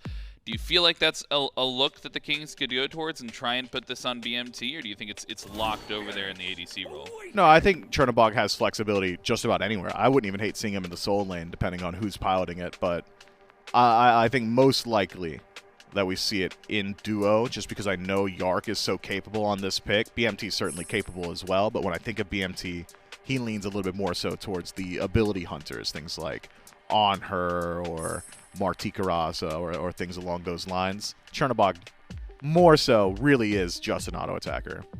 Looks like Ravens not necessarily convinced, taking away the Freya just in case they do want to go towards that magical ADC. They grab their 3rd pick as well, this Charon support. Athena was what they went to in game number 1, and I don't think I disliked the Athena on Hurriwind, and it's still up, but choosing to change things up, they go to the Charon. It's what you had asked for. If you want everybody diving with your Pele, Charon's going to be right up there with her. I believe Bobby had described Charon as one of the more selfish selections out of the Guardian role. Basically because the majority of his kit is just hyper-aggression, stick in the front line. He's a warrior Guardian.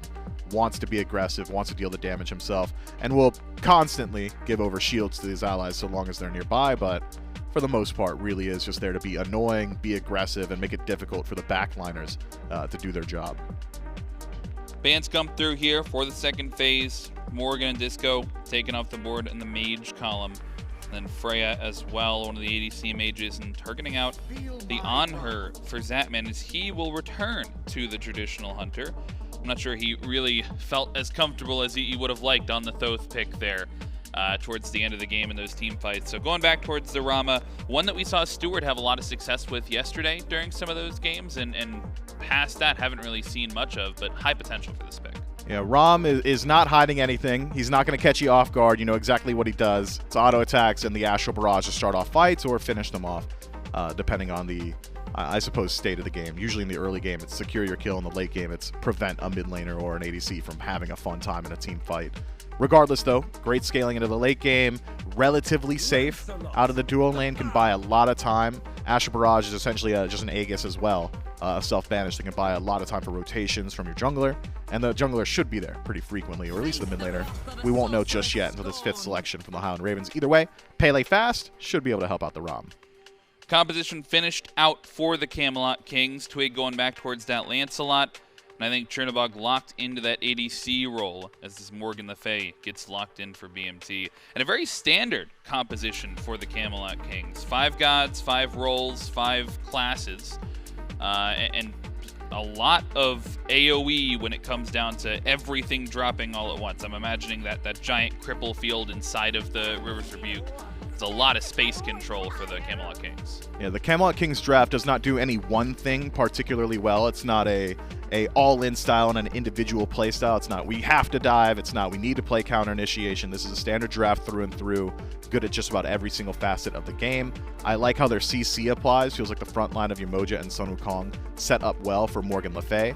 Morgan Le Fay, for the most part, will likely find herself to come teamfight time acting as a solo agent, having a peel for herself. Chernobog with the Living Nightmare is as close to a diver as you're going to get from Hunters.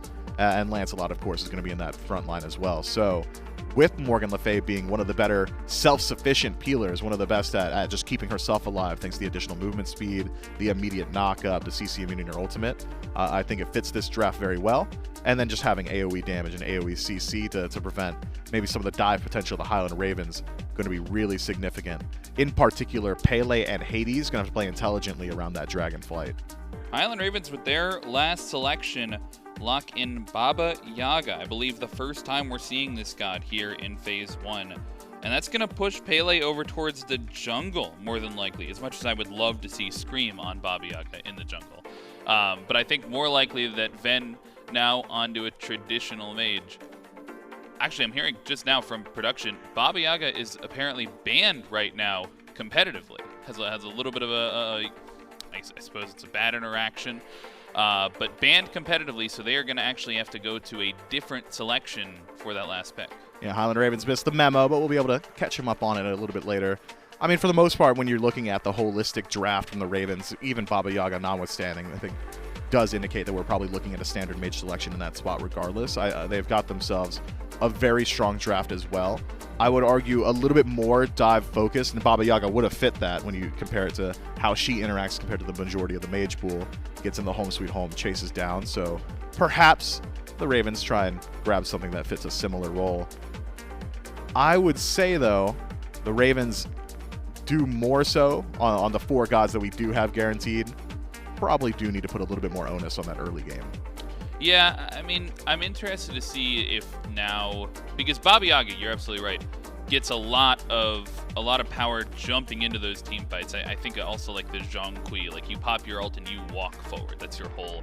Yeah, Zhang Kui's just like worse though. Yeah, no, agreed. And so like I'm thinking of other mages that do similar things, and I'm not sure that there's a mage that is like high enough up on the tier list that does a similar thing. So I wonder now that this Baba Yaga is not an option, they push Ven towards the Pele and end up going for a more early game jungler to try and keep that same team fight style that they were trying to hold on to with the Baba. Yeah, could have some flexibility in the jungle. If you want a mage, but you still want that dive out of mid, you could maybe pick up something like a Hebo out of the jungle. We know that Scream certainly is capable of playing things along those lines as well. Hard to see. A lot of speculation. 120 some odd gods in Smite. And a lot of them still available 90 at the tail end of that draft. So the guessing game is not one that I'm particularly good at. But I'll toss out some names. Yeah, it's Hebo jungle. Yeah. If I pull that out of the hat, that's a legacy moment for Ole Miff here. That's okay. All right. No, I like to see it. I'm gonna pull out the Wukong solo. Haddix mid, Pele jungle. I'm gonna tell you right now, every analyst in the building just cocked an eyebrow at you. They're like, "What's going We're on?" having fun. We're throwing out names. I mean, you picked Hebo jungle. I kind of feel like out of nowhere. No, that When was the last that time is Scream grounded played in Hebo? reality. Is it? Yeah. When was the last time Scream played Hebo? September 21st. Don't you remember? No, I don't remember. Man, no, just pulling dates on me, man. Can't argue with that. Well, we're still waiting here as the game gets remade, but I mean, we've got sort of the drafts in our head. We talked a little bit about that Kings draft. We mentioned their team fight definitely looking strong. You know, not doing one thing amazingly, but comes together. They have a lot of tools in the tool belt for trying to make those team fights and adapting on the fly. In terms of the early game, I think that was one in game number 1 where both teams were a little bit slow, like didn't want to force any of the buff invades, didn't want to necessarily run it down one lane. Is that something that with the draft that the Kings have, they're going to be down to play it slow, they're happy to scale, or that they have a lane that they can really look to play through? You could certainly play around the dual lane in particular, but I think leveraging the global presence would be pretty significant. So blue buff invades are something we see pretty frequently with team compositions that have Chernobog on it. Mid 3v3s or red buff invades are also on the board. I don't think there's any one lane they particularly have to play through, but there is certainly some potential. If the Kings are allowed to, I'm sure would be very happy to go ahead and just scale up for the first 20 or 25 some odd minutes. That's essentially one of the strengths afforded to a team by a very standard composition as the Camelot Kings have got. But like I said earlier, there's not one portion of the game that the Camelot Kings draft is just all in on. That's not, hey, we fall off in the late game. It's not, hey, our mid game is particularly strong. It's pretty decent all the way through. I mean, you mentioned on the Ravens that you felt like they needed to pick something that would allow them to get through the early game a little bit better. Do you feel like they need to latch onto the early game, or that they have enough flexibility in this last pick slot that they can still find some scalability in that draft? You could look a little bit more so towards scaling. It's just that I really like how the Camelot Kings team fight is starting to line up, right? The ease of execution, how this team has played in the past, it feels like once they're allowed to group up as 5 with a composition like they have got, it would be very difficult for the Highland Ravens to meet them on even footing there. So when I say put a little bit more emphasis on the early game, it's more so mitigate some of the strengths of the Kings, catch them in the early, all of a sudden that pushes back that clock of when they're allowed to group up as 5, when they're allowed to force those objective team fights. And what was it that Mike said? Pressure crutch, essentially just, yeah, do that. Just pressure crutch. I mean, I think they have some of the pieces to do it. Certainly, Hades, one of those more volatile mages over there in the Soul Lane. And one that we see now on Haddix, right? Variety played it in game number 1. We've seen a couple of different play styles of this god. I think Sot played it, and he went a bit of a hybrid build. Whereas we saw Final K on it, we saw Variety on it, and it's just full damage. Like, they just completely full damage it. And then you see, I think we've seen all 3 times the Hades has been played, or all 3 people who have played the Hades, you get Poly, and then when it gets to the Phoenix Sieges, they're like doing these splits, the 4-1 or the 3-2 splits, and they just get almost split push potential from a mage souling. Like, there's so much viability with this god. And you can also pick up like one dedicated defense item and then very nearly defense cap yourself thanks to the Pillars of Agony and some of the effects that ultimate affords you. As we get back into picks and bans, thank you very much for your patience. It's a Merlin to round out the draft for the Highland Ravens. Standard mage lock-in, a little bit of AoE, has good siege, has good objective potential, so isn't nearly as self-sufficient as something like a Morgan Le Fay on the other side, but doesn't need to be because Ram isn't going to be diving like a Chernobog is. So the 2-man core of Ram and Merlin will be playing together, while Charon, Pele, and Hades are going to spend the entirety of their time trying to create some of that space. There's good threat on beads, or decent threat on beads, I should say, from the Highland Ravens. Charon doesn't have the easiest time forcing out relics on his own. I mean, of course, his ultimate could do it, but even then, it's a lower duration CC than maybe some of these other standard Guardians. So a lot of weight put on the Hades and his silence and his ultimate at burning through some of those, creating the space and allowing for Pele and Charon to execute on their dive. Whereas the Camelot Kings, I mean, it's pretty standard across the board. You're going to go 4 speeds with Grand Zhao. Sun Wukong's got single target. Yemoja's got pretty decent single target as well with that Riptide. And then Morgan Le Fay. Having a carry that is able to force out those defensive relics on their own is just so valuable. And even looking at the direct lane matchup of Morgan Le Fay versus Merlin, range advantage goes over to Morgan Le Fay. Poke advantage should go with her as well. Yeah, I mean, I was saying that I wanted something different than the Athena, perhaps, because I wanted something to dive with this Pele, but now I almost wish they had the Athena, because it seems like it's going to be very difficult to stop this dive as just Merlin and Rama. Rama can get up there and stay safe in the Astral Barrage if he needs to, but Merlin, if he gets caught in the Grand Joust, if he gets trapped into a Sun Wukong slow, it seems very difficult for him to survive. Yeah, but Merlin, for the most part, is playing so far back in the engagement and playing a similar style to when you're siege defending. Just walk into me, walk through my damage, good luck. It's not Merlin running things down and getting things started. So his ability to get into the backline of the Camelot Kings, obviously pretty weak. Won't be doing it aggressively. If he's flickering forward, he's probably just dead to the dive potential of the Kings. But if the Highland Ravens are allowed to get that early game pressure, that pressure crutch we were talking about, it's going to be equally difficult for the Camelot Kings to walk into the Merlin. Yeah, I mean, I think he has to be playing, certainly, in the back of the fight. It'll be split between the Ravens as to how they want to play that fight. On the Camelot Kings, obviously just looking for that all-in, make all the space, drop all the ultimates all at once, and see how things go. We'll see how these teams can bounce back. Camelot Kings looking to go up 2-0. Highland Ravens looking to even things up. We'll throw it over to the casters for game number 2. Thanks so much, Frog and Mifflin. As again, we jump into game 2 here. It's Gore, it's inbound, and it's Doug. And I'm curious to see, especially since they had a little more time to get their votes in, where exactly Twitch chat is going to be at for this one, because that has been, and not a really determining factor, but at least a good conversation point early on. 56 to the Kings, 44 to the Ravens. So still in favor of the Kings. And I kind of want to know, inbound, do you agree? Do you like the Kings comp a little bit more than you like the Ravens? I actually think both comps are very, very strong. They're both a lot more traditional than we've seen recently. We have our mage mid, you know, our hunter actually in duo, assassins in the jungle. Hades, still basically a solo laner, so we'll count him as a solo laner, warrior, whatever. I think both these comps are very good. I think you have to look at kind of the power picks on both sides. It's mostly Chernobog, Yemoja versus the, I mean, I guess Hades, Pele. Even if Hades isn't, you know, thought of as like that top tier character, he's still, I think he's the winningest god so far in Phase 2. I think he's got the best win-loss also. I'm pretty sure he still hasn't lost.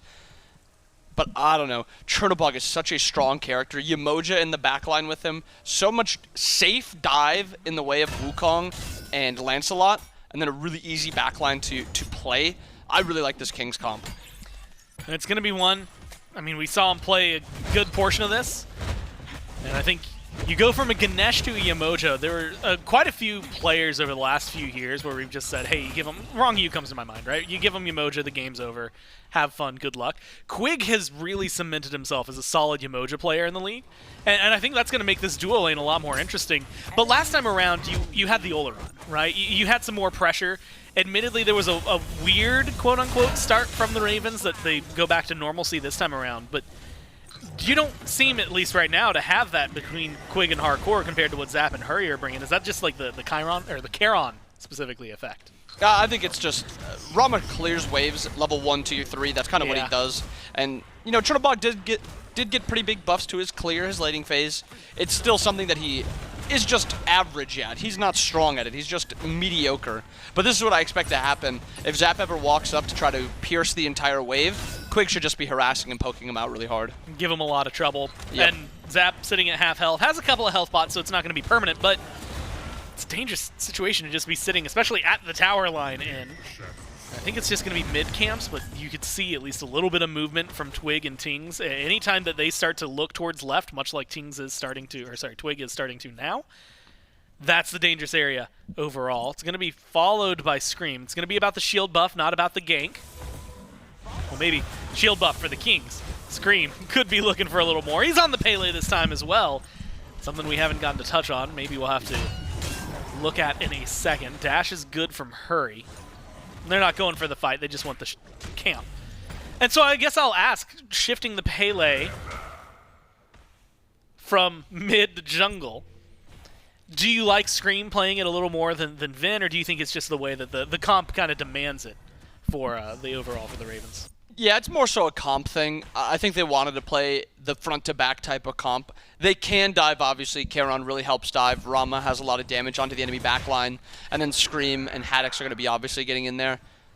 But having Pele in the jungle and having a traditional mage means you have a lot more area damage. The Kings were grouping up very, very hard in a lot of those fights last game. And I think maybe the Ravens are thinking if we just had a little bit more area damage, those fights would have been a little bit more advantageous for us. And so I think that they just opted for this mage in mid, because it's not like Ven played the Pele bad. I actually think he had a really good game. I think it mostly just came down to late game they didn't have that consistent auto attack damage, and I think that was part of the problem. But I'm fine with the Pele in mid or in jungle. And we'll see.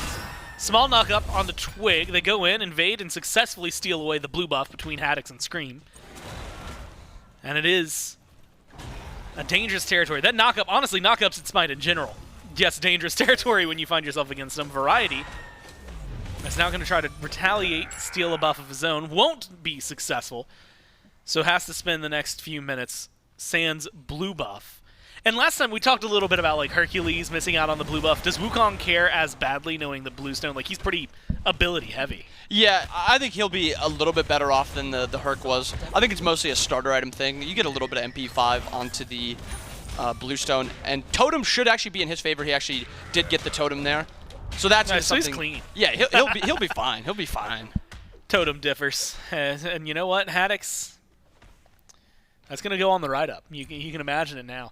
It's just small things, though. And like you said, that helps balance out maybe the lack thereof of the blue buff. But you can see, at least in the mana bar, where that's causing trouble. Hurry, locked in by Quig. This should be nice and simple. And it is first blood to the Kings, and it is off the back of the support.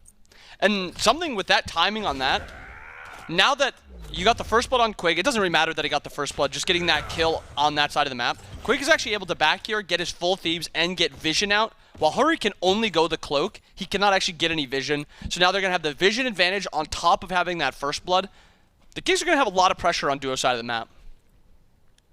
A little bit of money goes a long way. And that is going to work out pretty well. I'm actually going to watch, maybe with interest, where Quig does end up throwing some of those wards, just because coverage. They've got one deep ward already in the Raven side of the jungle around the Fury Pit. That's not going to catch where Hurry was walking. He manages to show up. Some sort of damage you could maybe have. Definitely some combos between a Charon and a Ram that could potentially 100 to 0 you if you're Jarcorrr, but they're not going for those right now. And instead, it is a tie gold game, 1 kill lead for the Kings. We're hitting 5 minutes in. Maybe they're going to look for a little bit more. Jarcorrr uses the ult to get back in the lane. It's just these small movements. Right now you've got 3 Kings hanging out just outside the mid lane on right, looking for some sort of engage or invade or something, but they can't really find it. The mid camps coming up soon are really going to be the only prize they can get. Yeah, it seems like they're actually prioing solo side a little bit more, and I think it's to get, you know, Variety his blue buff. The Wukong is self-sufficient a little bit without the blue buff, but it's still something you want to have, because you don't want to have mana problems. So I don't mind that they're playing the solo side. They're not going to lose anything on duo side either. Jarcorrr is able to just go for the shield camp and get it by himself.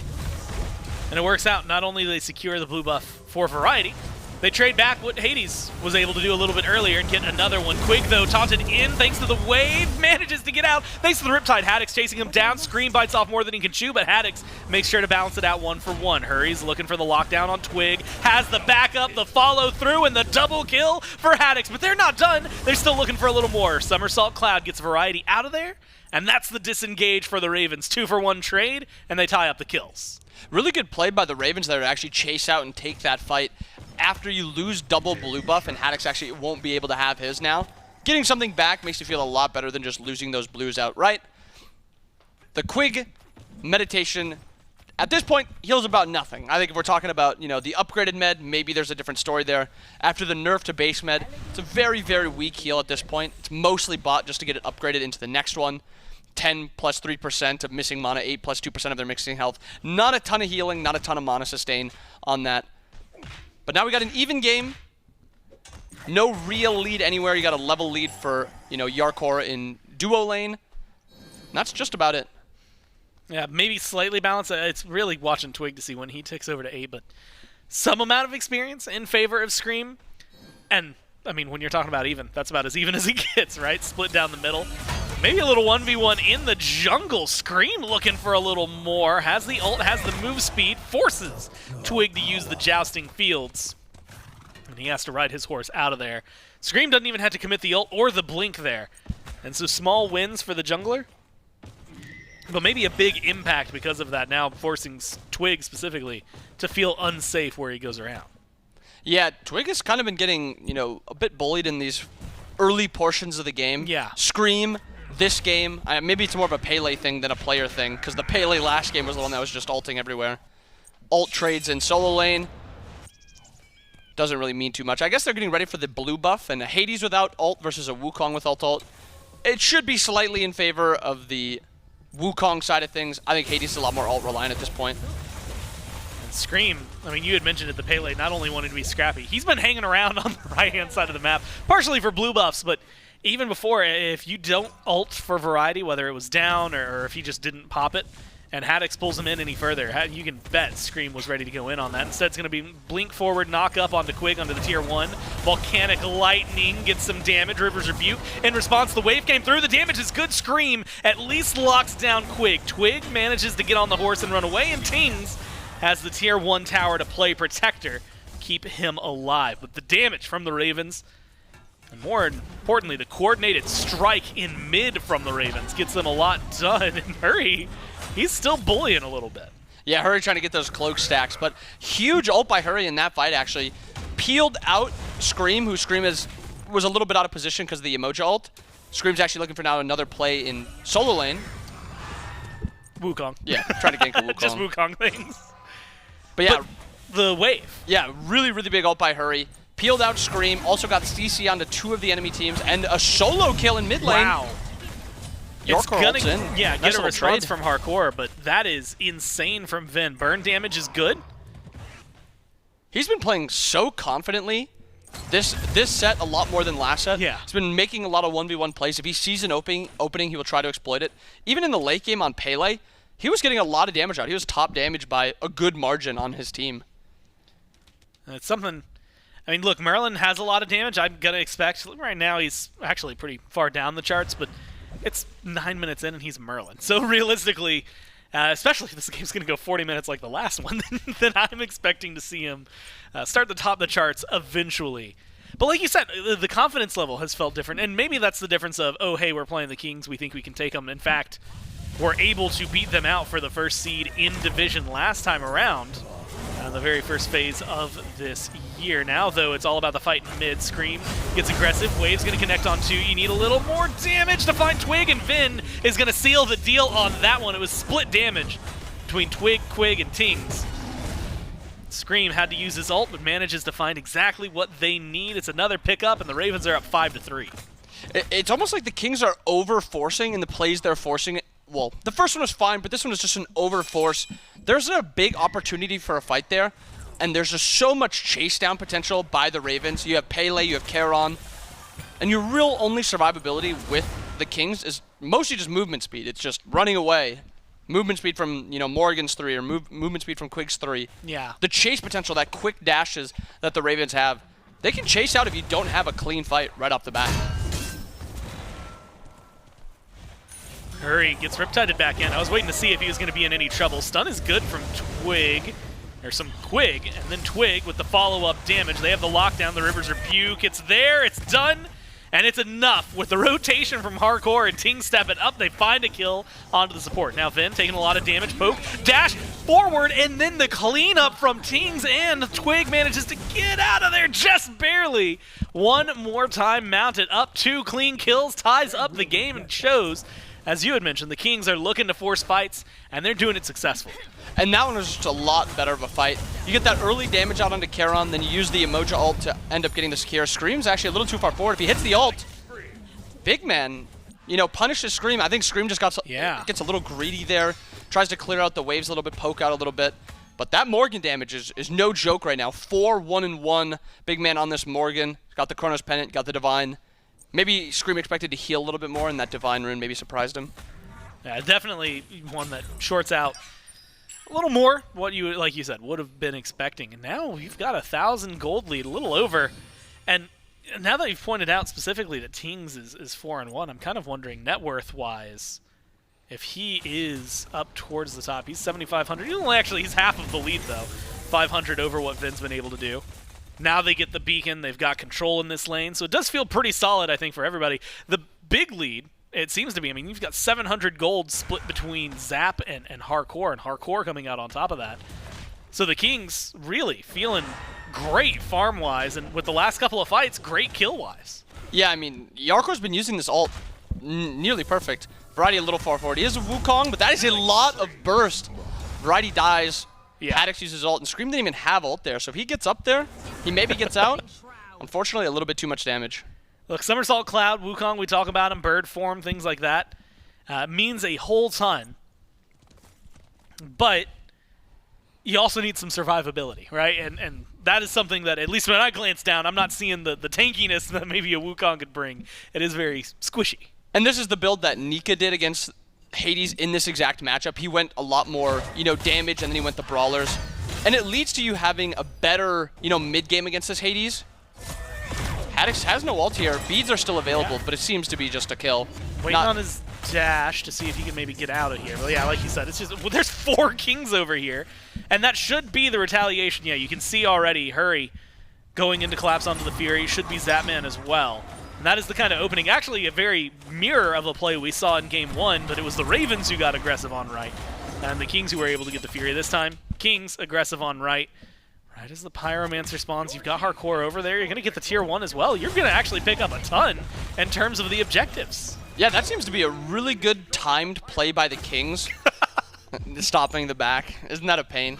But a really good timed play by the Kings where they get that gank out in solo lane, they get a tier 1 tower, and then Pyro spawning right after they make that play. And instead of being a Gold Fury for a tier 1 and 1 death, it is now Pyro, a tier 1, a kill for the Gold Fury. So, yeah. I mean, what are we sitting at? 2k gold, 1,500 gold? I mean, not a ton of gold, but it's still, I mean, no time. They've kind of flown it up in the past 3-4 minutes from 0 gold to 2k.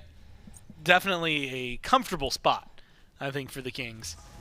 We'd kind of mentioned it last time. Once you split it around, maybe it doesn't mean a big deal, but it's not really split around right now, right? Jungle is actually in a very similar spot, but you're looking at a tier 3 upgrade for both Kings and Jarcorrr over what their counterparts in Vin and Zapman have. And that's, we talk about this, but specifically for Smite, those tier 3s, that difference, like having the passive online and everything, like that is a huge power spike to have over your opponent.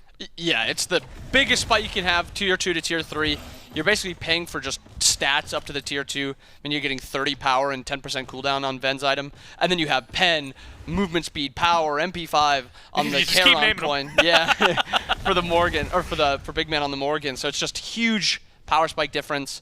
And Jarcorr's also got that Veil Nut now. So I expect to see him ulting around the map a lot more. Zap's mostly playing to just kill those frontliners, and that kin size is going to be shredding late.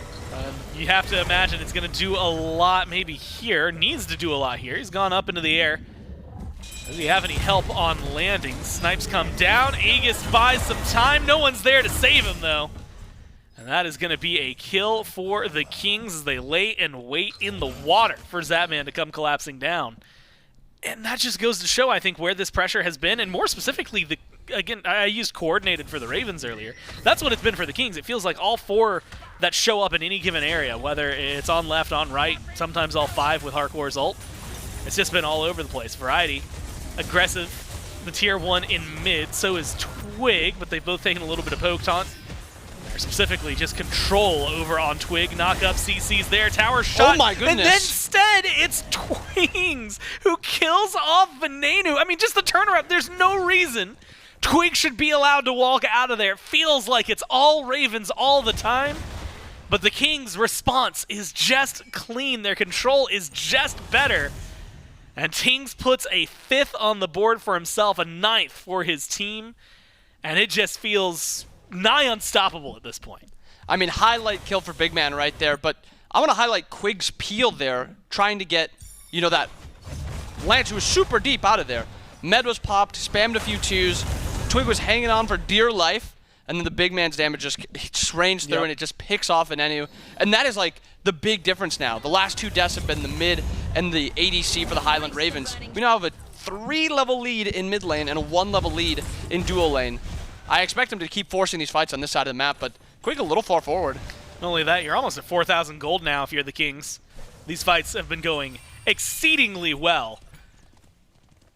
So that, what was it, 57% of chat feeling pretty good about where they're at. The Kings right now, again, dominating, in control, going for the beacon, 2nd spawn of the game. And we are hitting that timer, not just for the beacon, but it was right around the exact time that we also saw the Pyro and the Fury go down. One back in 10, the other back in 15. So movements and rotations from the Kings, maybe speaking towards a right side focus. Seems While to be. The Ravens, yeah, they're going for Fury, it looks Yeah, like. they're actually going to look to pick off Haddix. Haddix walking to the jungle. Relics are available. Can he get away? Or maybe try to set something up. The answer is no to both of those. He can't get away, doesn't use relics, doesn't have any backup, and now you've got a central 5v4. with Jarcorrr able to ult in at any time, and the Kings, instead of looking for an objective, great Riptide from Quig, bullying under tier 1, Variety, looped around the back of the tower. The fight's not going to be under the tier 1 in mid for the Ravens. Instead, it's going to be around the Pyromancer, pulled by the Kings, in control, and taken down. And this time, even better inbound, they don't have to trade anything for it. They just get the objective, and it's clean play, again, from the Kings. I mean, we highlight Big Man being 6-1 and 2, but it's the entire Kings team is just playing better around him. Yeah. They're not forcing fights when he's not there. Harry actually blinks in. And Hurry deleted off the board. Oh my god, the Kings are bringing damage like it's nothing. And like you said, Variety, he takes the most out of all of that on the Kings. He just gets to go up on the Somersault Cloud, walk away. Now Fury seems to be the call and the play for the Kings. They brought this lead up to almost 6,000. And they're going to try to push that a little further. Snipes from Zap a little too soon. Not going to find any steals here. And not a single Raven, not a feather in sight. And that Fury goes down for free. So the Kings swinging this time around. 6K lead. And much more akin to what we expect from a Kings style of play. They are choking you out on the map and the map alone. I mean, we hit that 10-minute mark and it was Kings, Kings, Kings, Kings. Kings making plays, duo lane, solo lane, getting the objectives. I mean, Big Man is now 7-1 and 2. He's finished the Reaver. He's level 20. Jarcorr's 19, has the Dom finished. Yeah. The Kings are now pretty easily set up for this next Fire Giant, or the first Fire Giant, I guess. Once these starters are finished, I expect them to reset and come out to the right side of the map. Quig's already getting this vision down. They want to fight, but they want to fight on their spikes, and that's what makes a Kings team so strong. And that, you know, you point out the spikes, but like just item-wise, it's so insane how much more you've got for them. And Jarcorrr is the one I was going to talk about. He's going up to the air, going to come crashing back down on the Zapman. Shots are going good. Aegis used by Zap. Autos from Jarcorrr hitting a little better. The dash is good, but the minions are there. They block up a little bit, but you just need the one more Zap. Whew, he is so happy that he had that roll, but the beads, the Aegis, the ult all down, manages barely to make it back to base. But it's Jarcorrr I was going to talk about because he's got a full tier 3 over Zap. He's going to take that fight every day of the week, just like Twig. Well, this time needs to take the exit button, uses the ult to disengage away from the mid fight the Ravens are looking for. Variety Bird forms out, and I think they stall out the Ravens exactly where they want them. Wild fight. I don't know how Zap even lived there. In no world other than Zap playing it just like he did right there does he make it out. Ravens, though, 5-man grouped after Zap having no relics. He decides to group up also. And Hurry's now got his double-stacked items finished. This is the build that I saw Jake run a lot. This is Jake's type of style build, the War Flag, double-stack into Chronos Pendant. And it is, you know, it's a little weak early because you're reliant on stacks. But once you get that pendant, which he just finished, once you get that War Flag, you become a menace. And that's the thing, I think, watching Hurry. Duo lane, I mean, we talked a lot about leads. First off, when you hit 20, at least the lead stops counting up. That's where Variety, Tings, and Jarcorrr already are. So 19, 19, and then 18 for Zap, Vin, and Haddix at least balances some of that out. But the supports, they still need that one extra level before we maybe see that huge impact, or at least that big upgrade. Now what are the Ravens looking for? Purple buff invade, 21 minutes in, doesn't seem like it's going to be the play. It was looking for a kill on Jarcorrr. But he is A-okay. Instead, Twig, of all people, playing not only aggressive in the jungle, he's just mounted up and running around, though. Doesn't seem to have too much in mind. Fire Giant, maybe, in the horizon soon for the Kings, but Pyromancer going to be coming up a little bit sooner than that. And then the Beacon spawning a little bit later. So maybe the Kings have some smaller objectives in mind to knock down, get this lead even further before they look at the big boy. Yeah, I want to see Jarcorrr back and just rotate out to dual or to solo side right now, head to the Fire Giant. They're actually going to look for Zapman. 2v2 fight about a breakout. Now they're going to have him force him up to the air. They got a lot of poke before he got up there. Scream comes in. The knockup has to be good. When Zap comes down, he's in danger. Twig has a singular focus mine, and he gets exactly what he needs. The kill onto the carry. It's 12-6. The Kings know what they want when they want it, and they are continuing that chase, not just down left, but in the left side jungle. Hurry, Vin, and Haddix going to meet up with Tings, Variety, and Quig. They face off, a little bit of poke back and forth. Looks like the back's coming out on left, a backed call from the Kings. Beacon will be an easy pickup, and they have forced the Ravens to fall back fully into their base. At this point, though, you're getting a little worried if you're the Kings. They aren't really forcing anything to push their lead. This lead is still only 6K, which is what it was at 17, 18 minutes. Yeah. I mean, it's stagnated ever since, or 18, maybe 19 minutes, but it's stagnated ever since then. And I think if you're the Kings, you've already hit your 20s. Right now, the Ravens are starting to hit their 20s. They still haven't upgraded their starters, so there's still that big advantage, and they should be looking to force right now as they pull this Fire Giant. You actually, I don't know how well the vision is. I don't see any wards from the Kings on left, but Primal Fury started up. You've got 2 Ravens over there. You've got Variety looking for anybody he can find. Not a soul in sight. And the Chaos team is going to give this one up. 5 strong with Fire Giant for the Kings, and now an engage. They actually want to go in for this. Fury does go the way of the Ravens. Oh my. But can they even get away? No, the damage. It's so good. Jarcorrr ults in, and Jarcorr's got the damage. You need a little more CC, a little more slows, and that is exactly what Variety brings to the table. Double kill for him. Twig goes to the back. Twig looks for a little more, and they are finding the lockdown. Jousting fields, and one more shot kills off a third. The Ravens fall apart despite playing safe. The Kings bring the fight to them, and they're going to knock down this tier 2 and keep on sieging. I was about to say that was such a great play by the Ravens to give that fire and to go for that Gold Fury, because there's so many starters that they're about to get finished. Unfortunately, the chase potential by the Kings, they run them down through their own jungle, and they get a triple kill. And the Phoenix. And the Phoenix. And I guess the tier 2, if you want to start counting gold. Looks like a speed buff got stripped away there. And maybe you go for a little bit more. Titan's going to take precedent. You've got tons of gold in pocket, I have to imagine, if you're the Kings right now. You got 2K for everybody. Up to 26, now 2,700 for Twig. But it is not the call to back. They're standing on a Sentry Ward. No longer. As they delete that one off the board.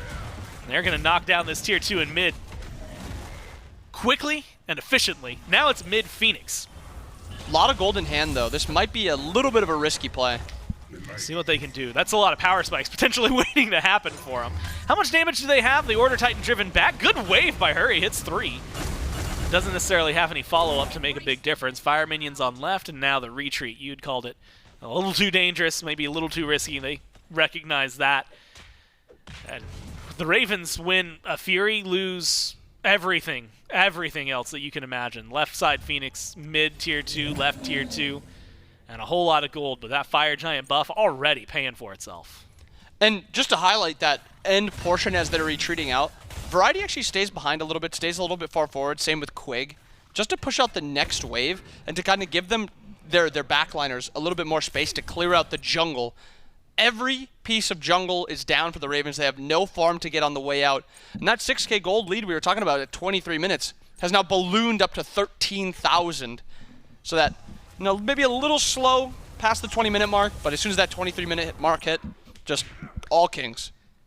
And even the ramp up to the 6K. I mean, it was a virtually even game for a long time. Kills going back and forth.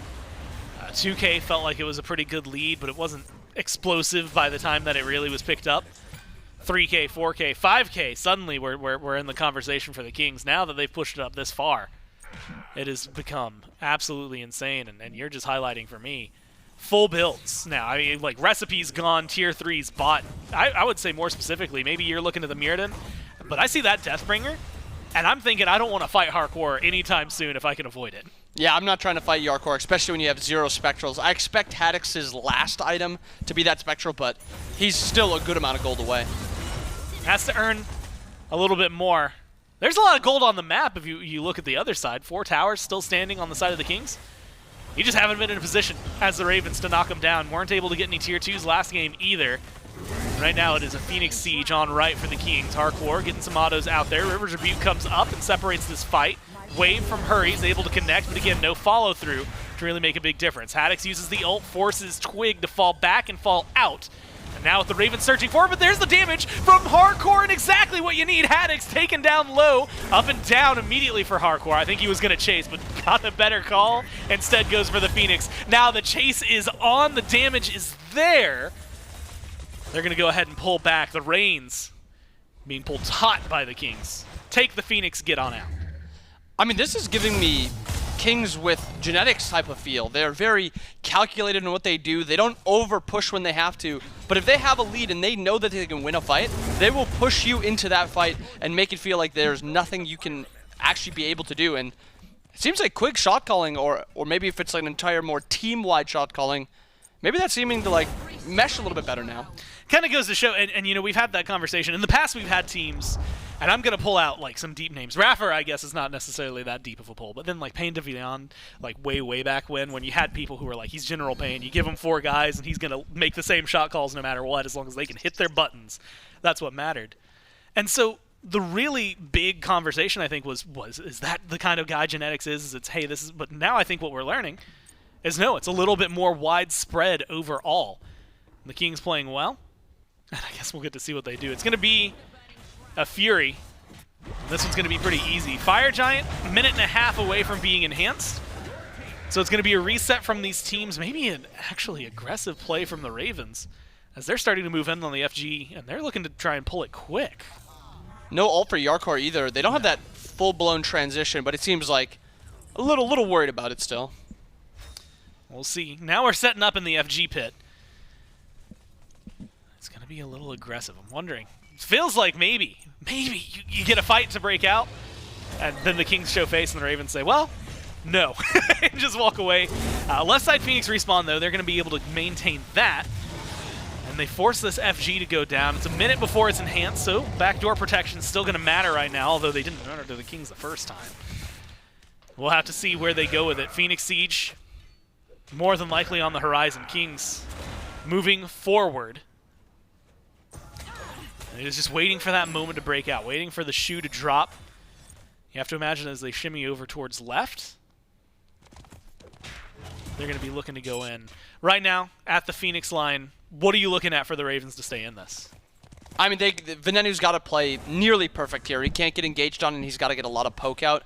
Because at this point, the Kings are going to be trading poke, and they have the sustain. So Venenu needs to put out big burst and big just poke and just have them constantly harassed. Well, the Kings, they're going to go in here, and we're going to take a listen in to see how they try to take this bird. Back off. They're going to hold. I have ulti big commit. That's terrible. Guess we just do beacon or? Well, that's how that fight goes. If you're wondering what comms are like when your solo laner goes in and gets bursted down before your team can really reply, you hear Twig at the end just go, well, get out. Guess we just go beacon. Like, we gotta get out. Everything falls apart. Felt like the build-up. Maybe that's on me. It looked like it was going to be clean for him. And you have to give maybe credit better to the Ravens that they defended so well. Yeah, I mean, 100% Ravens have got to be the highlight there. Bomb was dropped, and it was cleared before it was able to explode. Also, really good focus onto Variety, actually get that pick off and kill him that quickly. Maybe a little look there, nothing too confident. Variety's TP is up, and he's up in 10 seconds. So if they find a fight there, Variety would be there in no time. And that allows them to do what they're doing, right? Jarcorrr actually used ult, so won't have that transportation. He's halfway up the map, though. So pretty easy for him to walk in. Teleport coming through. You can see Variety just on the ward near Twig. And now you're maybe in a better position if you're the Kings, because like you said, Variety can just come back in. But that burst, and maybe that kill potential was maybe one of the biggest deals for him. Fire minions on right and right side Phoenix back up. Someone on the Ravens is going to have to go defend that if they want to keep it going. Or they're going to have to stall out the Kings as they start to get aggressive. Left side Phoenix, knocked down with autos, fight around it. Nothing too explosive. Just a simple walk in, kill off, and get out. Fire minions on right got pushed away, so it was trading one bird for another. Variety on the Somersault Cloud. Manages to disengage. Quig moves forward. Good poke. Looking for some Riptide. Crits ringing true on one side. River's Rebuke. More for disengage than lockdown here. Keeps some separation. Allows the team to split up. 3-2. 3 in mid. 2 on right. Right side Phoenix. You need a couple more autos, but you can sit your melees over there. Just unable to find it. But this is a very oppressive push still from the Kings. The Ravens just doing a good job. Oh my! Back. Oh my god, the damage! The damage seemingly out of nowhere, and they just burst down Hurry. They take care of Haddix. Snipes are coming in from Sap, but it's not going to find the kill, and he lands into the waiting arms of Twig. Manages to disengage and get out of there. Now it's back to the birds, the conversation. What can Vin do? They've got healing. They've got fire minions. They've got 2 Phoenixes down. Jarcorrr goes in deep. Jarcorrr finds the trades he needs. And you just cannot auto-trade this man. He will win that fight every day of the week. What an insane siege by the Kings there. It maybe looks a little sloppy, but that is entirely calculated. Really good bait, really good poke onto these Phoenixes, looking to get this last auto onto this middle Phoenix. Ven has a lot of poke here, so this is still a little risky, but Variety forces out the dash on Ven, and Ven is forced to retreat. 3 Phoenixes down, EFG spawning in about a minute and a half. Pyro's up, Oni waves, or Oni Gold Fury is up. A lot of pressure is on the Ravens to make something happen. Maybe not right now, but very, very soon. Yeah, you've got 3 Phoenixes down. You're at the point where you're in the conversation of, all right, how do we live through the next wave? Because that's the best thing, right? Just survive.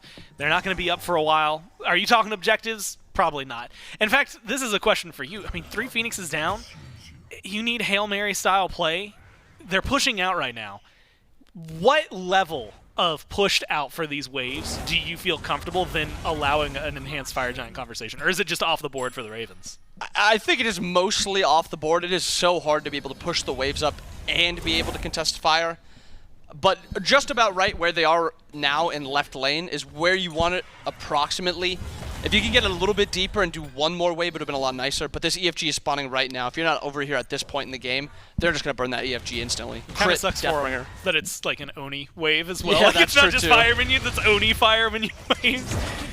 So good luck clearing those out. They're not going to hold anywhere near as lightly as they would otherwise.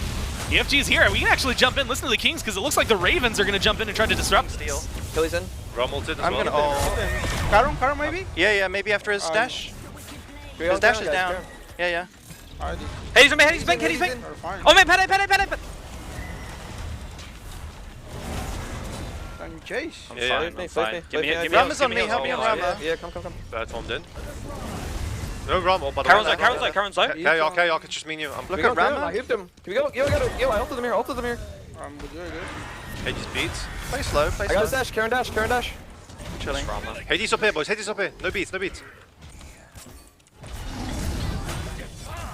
Nice. Kill Hades dash. Please ult. Merlin flicker. That's the full-on deicide. Clean plays and a clean game from the Camelot Kings. Still takes 35 minutes to get it done, but the Titan falls nonetheless. 2-0 lead, and I would say comfort is the key for them. They were so far ahead so long in that game. Yeah, and then you look at that last fight. The aggro trading off that the 3 frontliners had, where they would take a little bit of damage, it would obviously get somewhat low, but then they would pass it off to somebody who's healthier, and that person would eat some damage. Yeah. And that entire time, BMT and Jarcorrr are just raining down damage. Very, very tough fight for the Ravens to have, but really, really clean by the Kings. Especially in moments, I mean, that last fight is such a good example because you really get to see Tingz, he's a target. Pele gets back to him, does 3/4, if not more, of his health bar. But you just hear Pele on me, and then immediately the rest of the Kings rally around their mid, CC hell for Scream, and he just can't escape the damage at that point. And then you surge forward. At that point, you have an enhanced Fire Giant. You've got like 20,000 gold items, everything that you could possibly imagine, and need 35 minutes in to get a win. Well, they had it, and they do exactly that. They're now up 2-0. Looking pretty good compared to the last time we saw them when they faced the Warriors. So we'll see what the Kings have to offer us, and more importantly, what the Ravens have if they can bounce back right after this.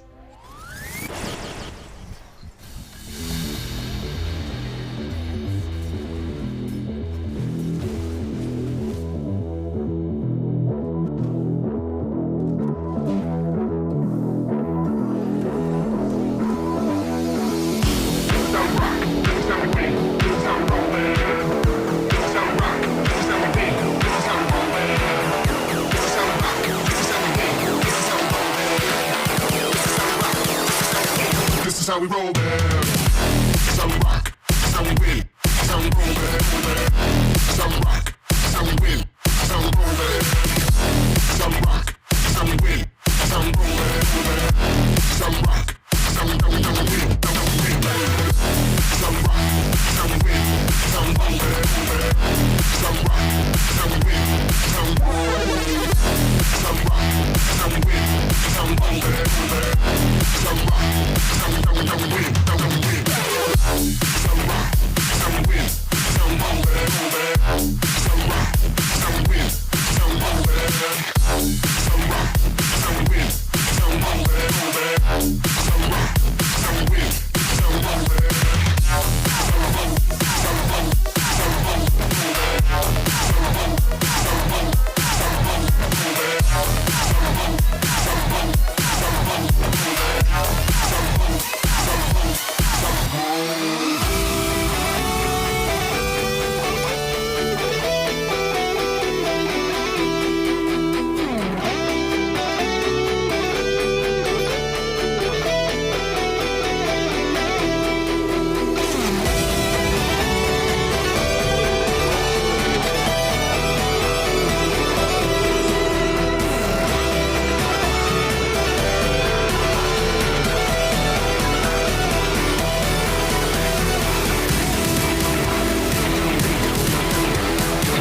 This is how we win. This is how we roll, man.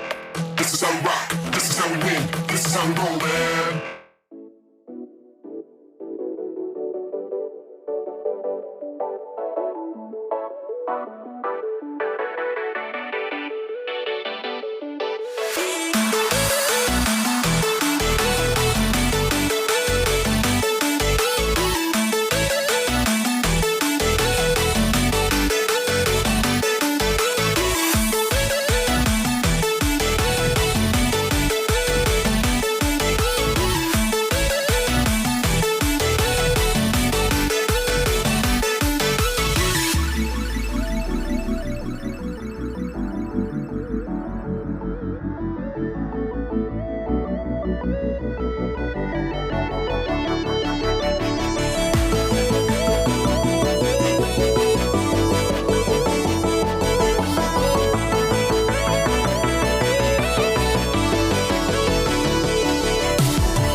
Welcome back, SMITE fans. Game number 2 goes to the Camelot Kings, and this time a little bit more convincing fashion, I feel like, than game number 1. Took them a minute to find their footing, but I mean, we talked about it with the composition. Everything just fell together in these team fights, it felt like, and they were able to take game number 2 pretty cleanly. Yeah, there was just a lot of difficulty in the Highland Ravens in withstanding the dive. That's where the lead starts to develop itself. So Wukong in particular was really making it miserable in that back line. I thought Quig had himself a very good game as well. Just really disruptive with a lot of these River's Rebukes. The Riptides were also connecting. BigManTingz gets all of his damage off and essentially felt like he was under no threat for the majority of this game. It was earlier, closer throughout the early, but once the mid to late game shift started to happen, things really started to diverge, and the Camelot Kings, with their lead, feels like I'm back in Season 9 right now, that's what I'm about to say, with their lead, never let go of it. They stick on top of the macro, they control the neutral objectives, they continually ask the question of whether or not the Highland Ravens were willing to defend, and the answer often actually from the Highland Ravens was, yes, we are willing to defend, but although the body is willing, you know, maybe you're not capable, or the mind is willing, the body is not capable.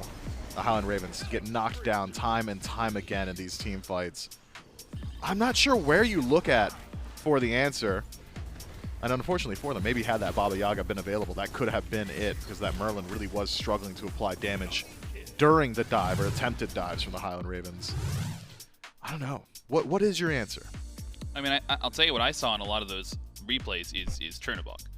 I saw a lot of Chernobog in those late game replays. Oh yeah, he's like the best god in the game. Right. So yeah. so maybe you take away the Chernobog and don't let Jarcorrr just dive into your Phoenix room or Titan room from his own Titan room and solo the Merlin going 1v2 next to the Phoenix. Like, maybe you just don't allow those individual plays to... Or give Quig his best pick throughout the entirety of the year, which is that Yemoja. I believe that's his highest win rate god. Or give BigManTingz the Morgan Le Fay when he's going up 10-1. It's a lot of options. There are things you could do, whether or not they're the right thing and whether or not you're leaving up something an even greater evil available. I think probably the biggest question mark for the Highland Ravens in their booth right now, whether or not they can even elect a target ban, considering how many incredibly powerful picks are available right now. Yeah, I mean, we saw them ban a couple of gods from game number 1. Olorun was banned, as well as that Camazotz and Ganesha from the Camelot Kings. We know after that game 2 loss, they decided to keep the same pick order, so Camelot King is going to be back in that first slot. Highland Ravens going to be in that second slot of picks and bans.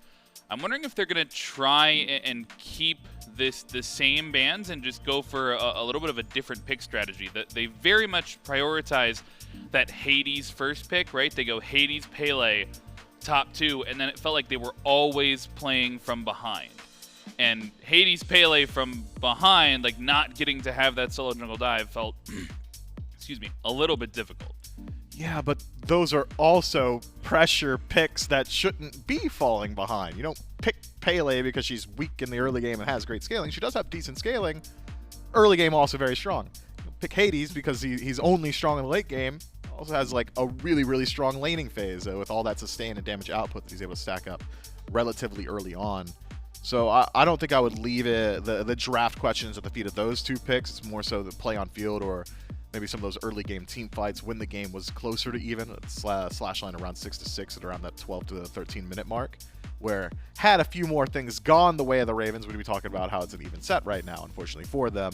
The Camelot Kings do get away with some hyper aggressive plays throughout that early game phase. I'm thinking about that 3 to 4 man tier 1 mid tower dive where CaptainTwig slipping between the tier 2 and tier 1, and somehow, some way, BigManTingz is weaving in his damage and finding the priority kills to peel out for his allies.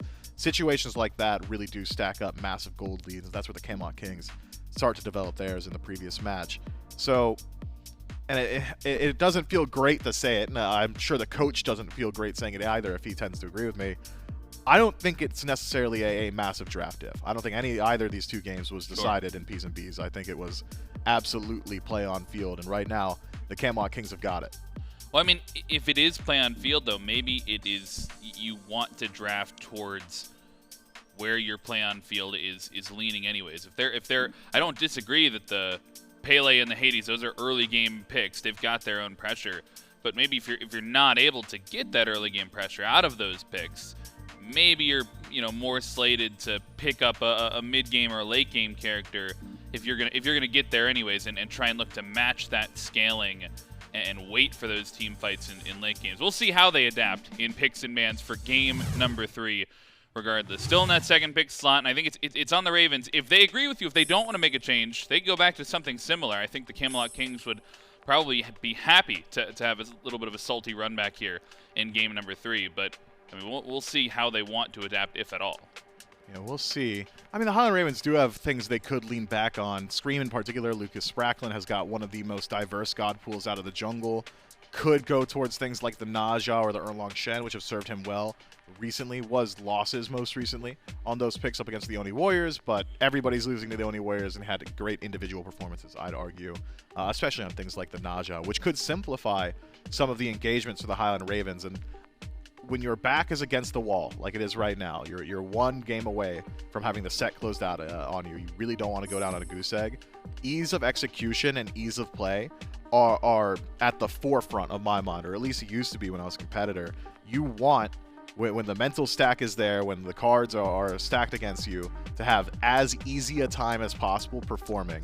So standard initiation, something like an Athena taunt into large AoE mage ultimate, or wind fire wheels into a searing pain, these easy tried and true smite combos tend to serve you well. You got so much time practicing on it. You know these pro players are going to hit their combos every single time.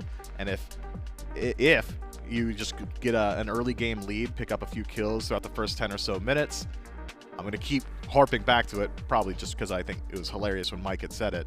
That early game lead turns into a crutch, and all of a sudden, even if your composition is, air quotes, worse overall because you've gone for these easier selections, it doesn't really matter when you're 6K up. I hope that we're able to stick onto that Mike quote for the entire season, like the entire rest of the... I think I got one more week of it. Yeah? Yeah.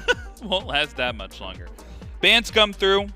We do see the Camelot Kings adapt a little bit. They take away the Morrigan and the Athena, which went unpicked, unbanned in game number 2. On the other side, though, happy with this adaptation. They choose to take away the Chernobog again.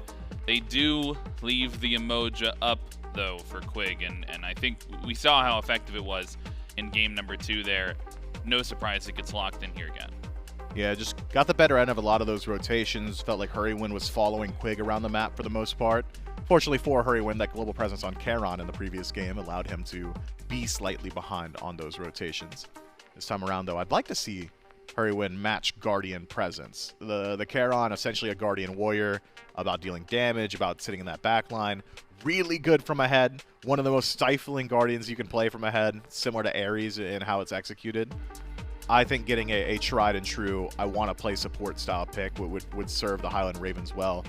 Or maybe in a situation like this, you go back towards a classic playstyle in that when we talk about, and I've talked about him twice now, Scream, we've seen in the past when he played with the Solar Scarabs that he was very willing to put the entire game on his shoulders, say, guys, king protection composition, play around me.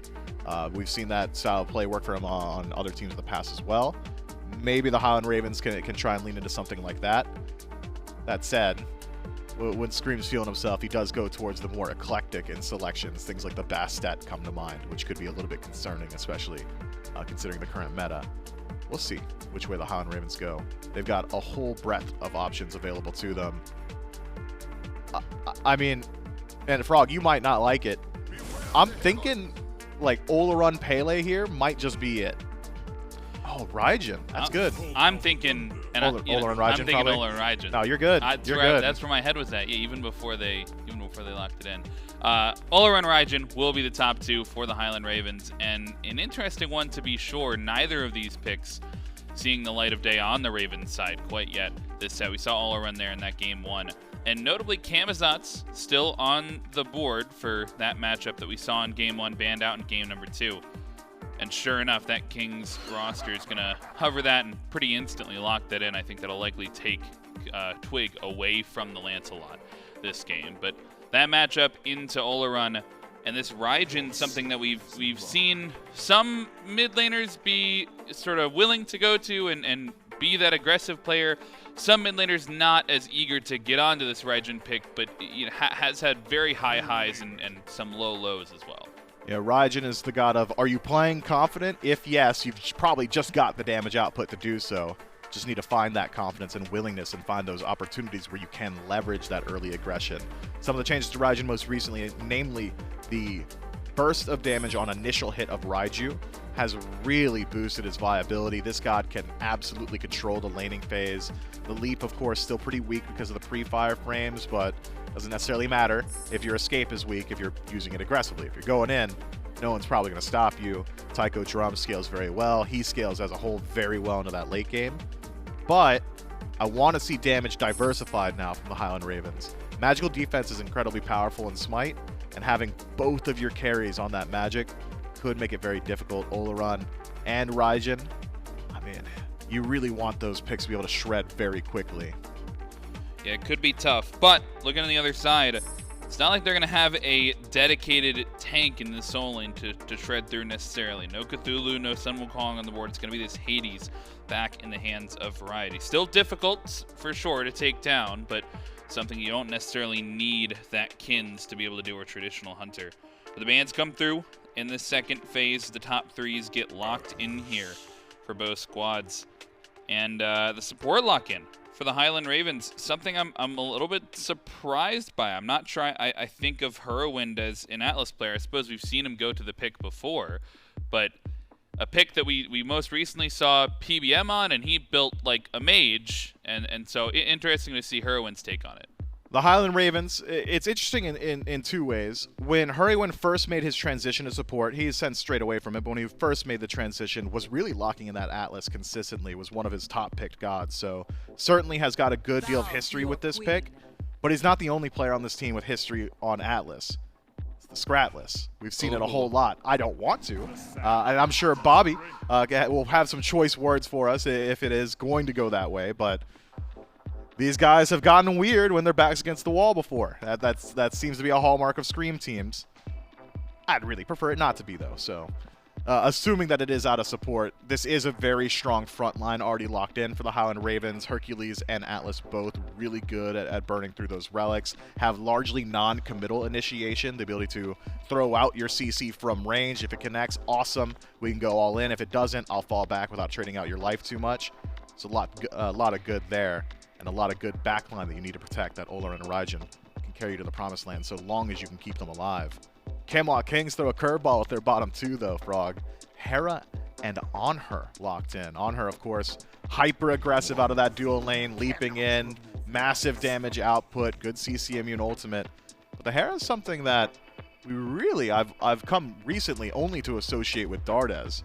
But it is worth noting BMT is also very successful on this pick. BMT has played it in the past. I think one of the few mid laners similar to Dardes, maybe not as much, but has gone back to this pick. So if it truly has strength in the meta, definitely viable here to pick it up late in the draft when there's no focus around it.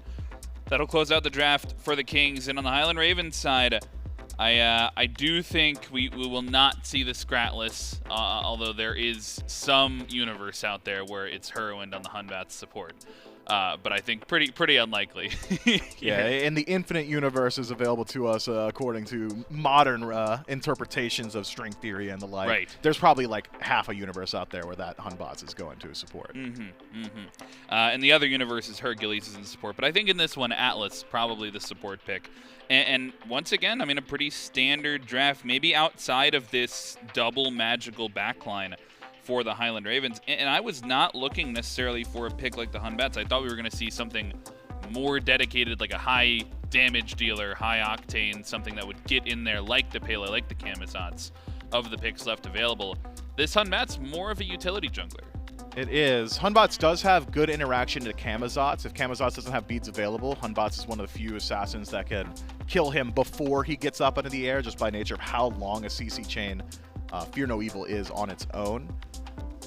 Is it something that I love for Scream in particular? It's not exactly the hyper carry style of play that I associate with him. I'd much prefer seeing him on something that just scales in the late game and becomes that solo agent. Hunbat's is a team-focused pick. You don't pick Hunbat's for his 1v1 in mid. You don't pick Hunbat's so you can go split the side of the map and take a 1v1 while you're taking a tower down. Hunbat's is there to set up with the team, fear no evil, the god, essentially. The rest of his kit has seen better days. The damage output doesn't really match up with the rest of the assassin pool as years have gone by. Hunbat's has been left a little bit behind so far as big numbers are concerned. Well, if you're looking at these 5 gods for both squads, right? Camelot Kings trying to close it out in a clean sweep. Highland Ravens trying to push us to a game 4 and eventually to a game 5. You're looking at these compositions, how the draft is rounded out. Do you think we're going to 4? Or do you think the Kings close it out here? I really do like this Kings draft, man. I think a lot of it is riding on this Hera. And I know, a lot of people will say, Hera, well, it's a pretty decent matchup in a Raijin, so you pick it for that. The shielding to deal with all that damage output and poke. You can cancel some of those channeled abilities with the polymorph. I get that. But something about Hera into this draft is very concerning for me. I feel like Hercules, Atlas, and Hunbat's are going to make it miserable to be BMT.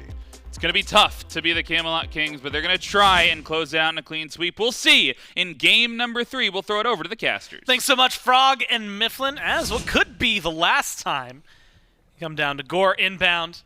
And of course, Doug, at least for this set, we'll have to find out. The Ravens have some things going for them here inbound.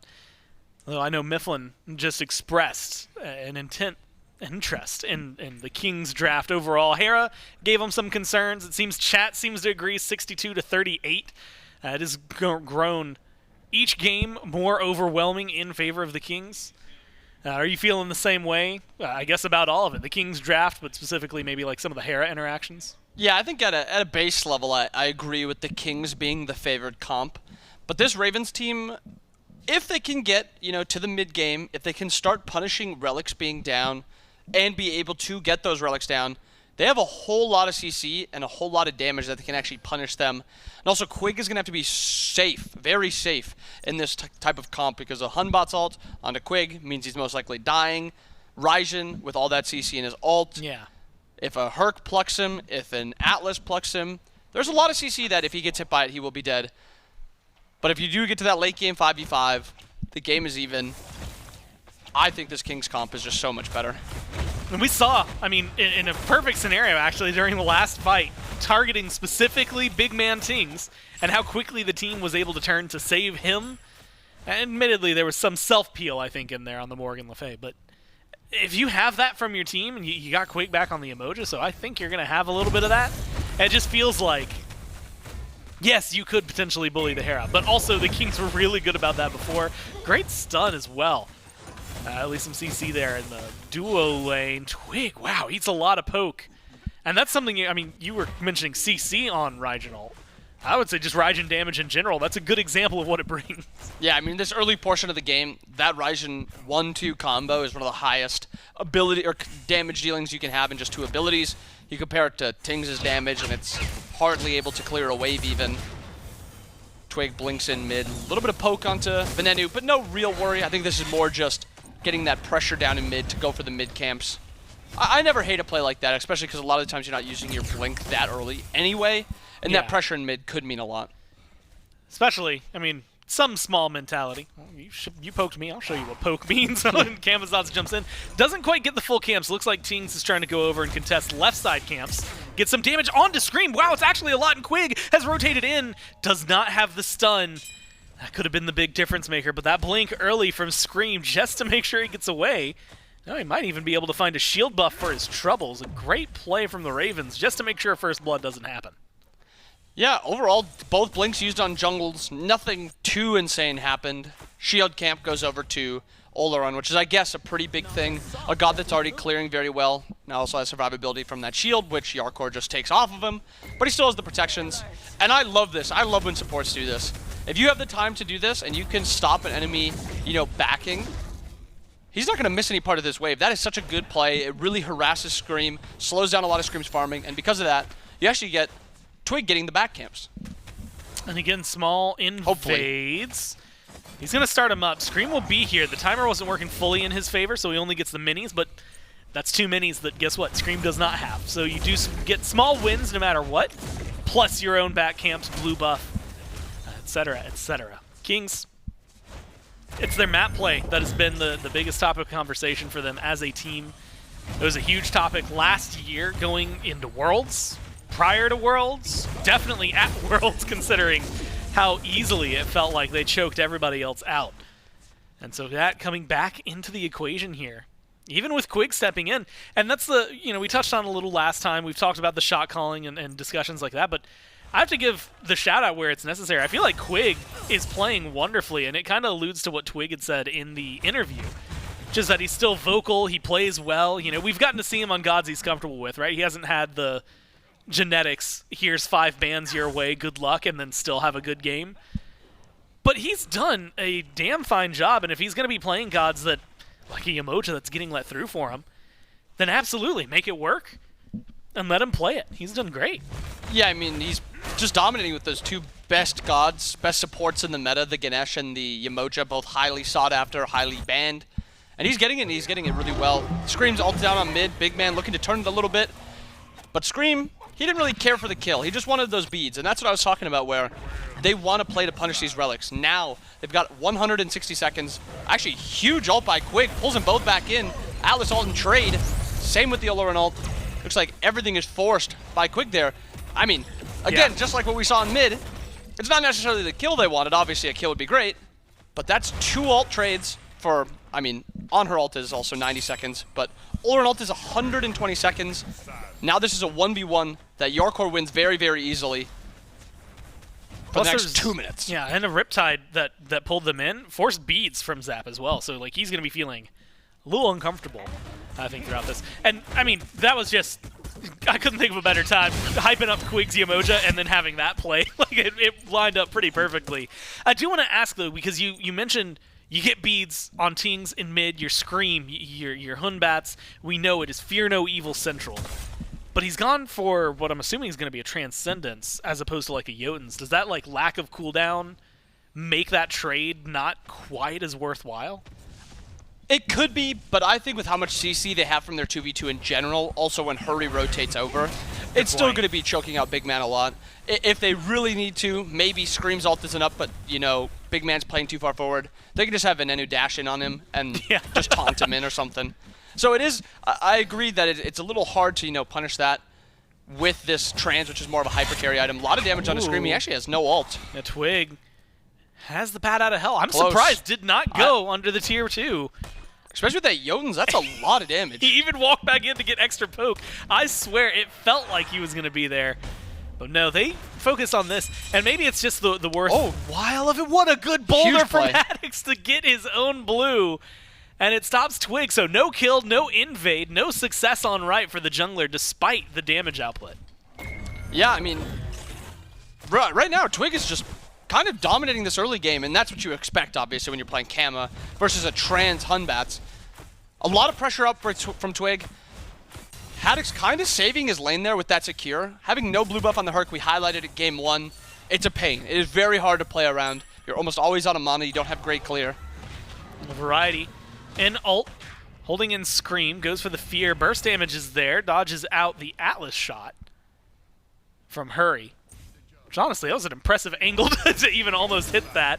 Instead, now it's some pressure over on Zap. River's Rebuke just a little bit late in the Sanctified Fields, enabling Zap to get out of there. Beads are going to come back up in 15 seconds for the Olorun. So small attempts everywhere, it feels like, from the Kings, whether it's Twig, Variety, or someone else. And unfortunately for Variety, it seems like he's going to be the one who's paying for it all. They didn't get kills, and that is actually first blood 6 minutes 40 seconds in.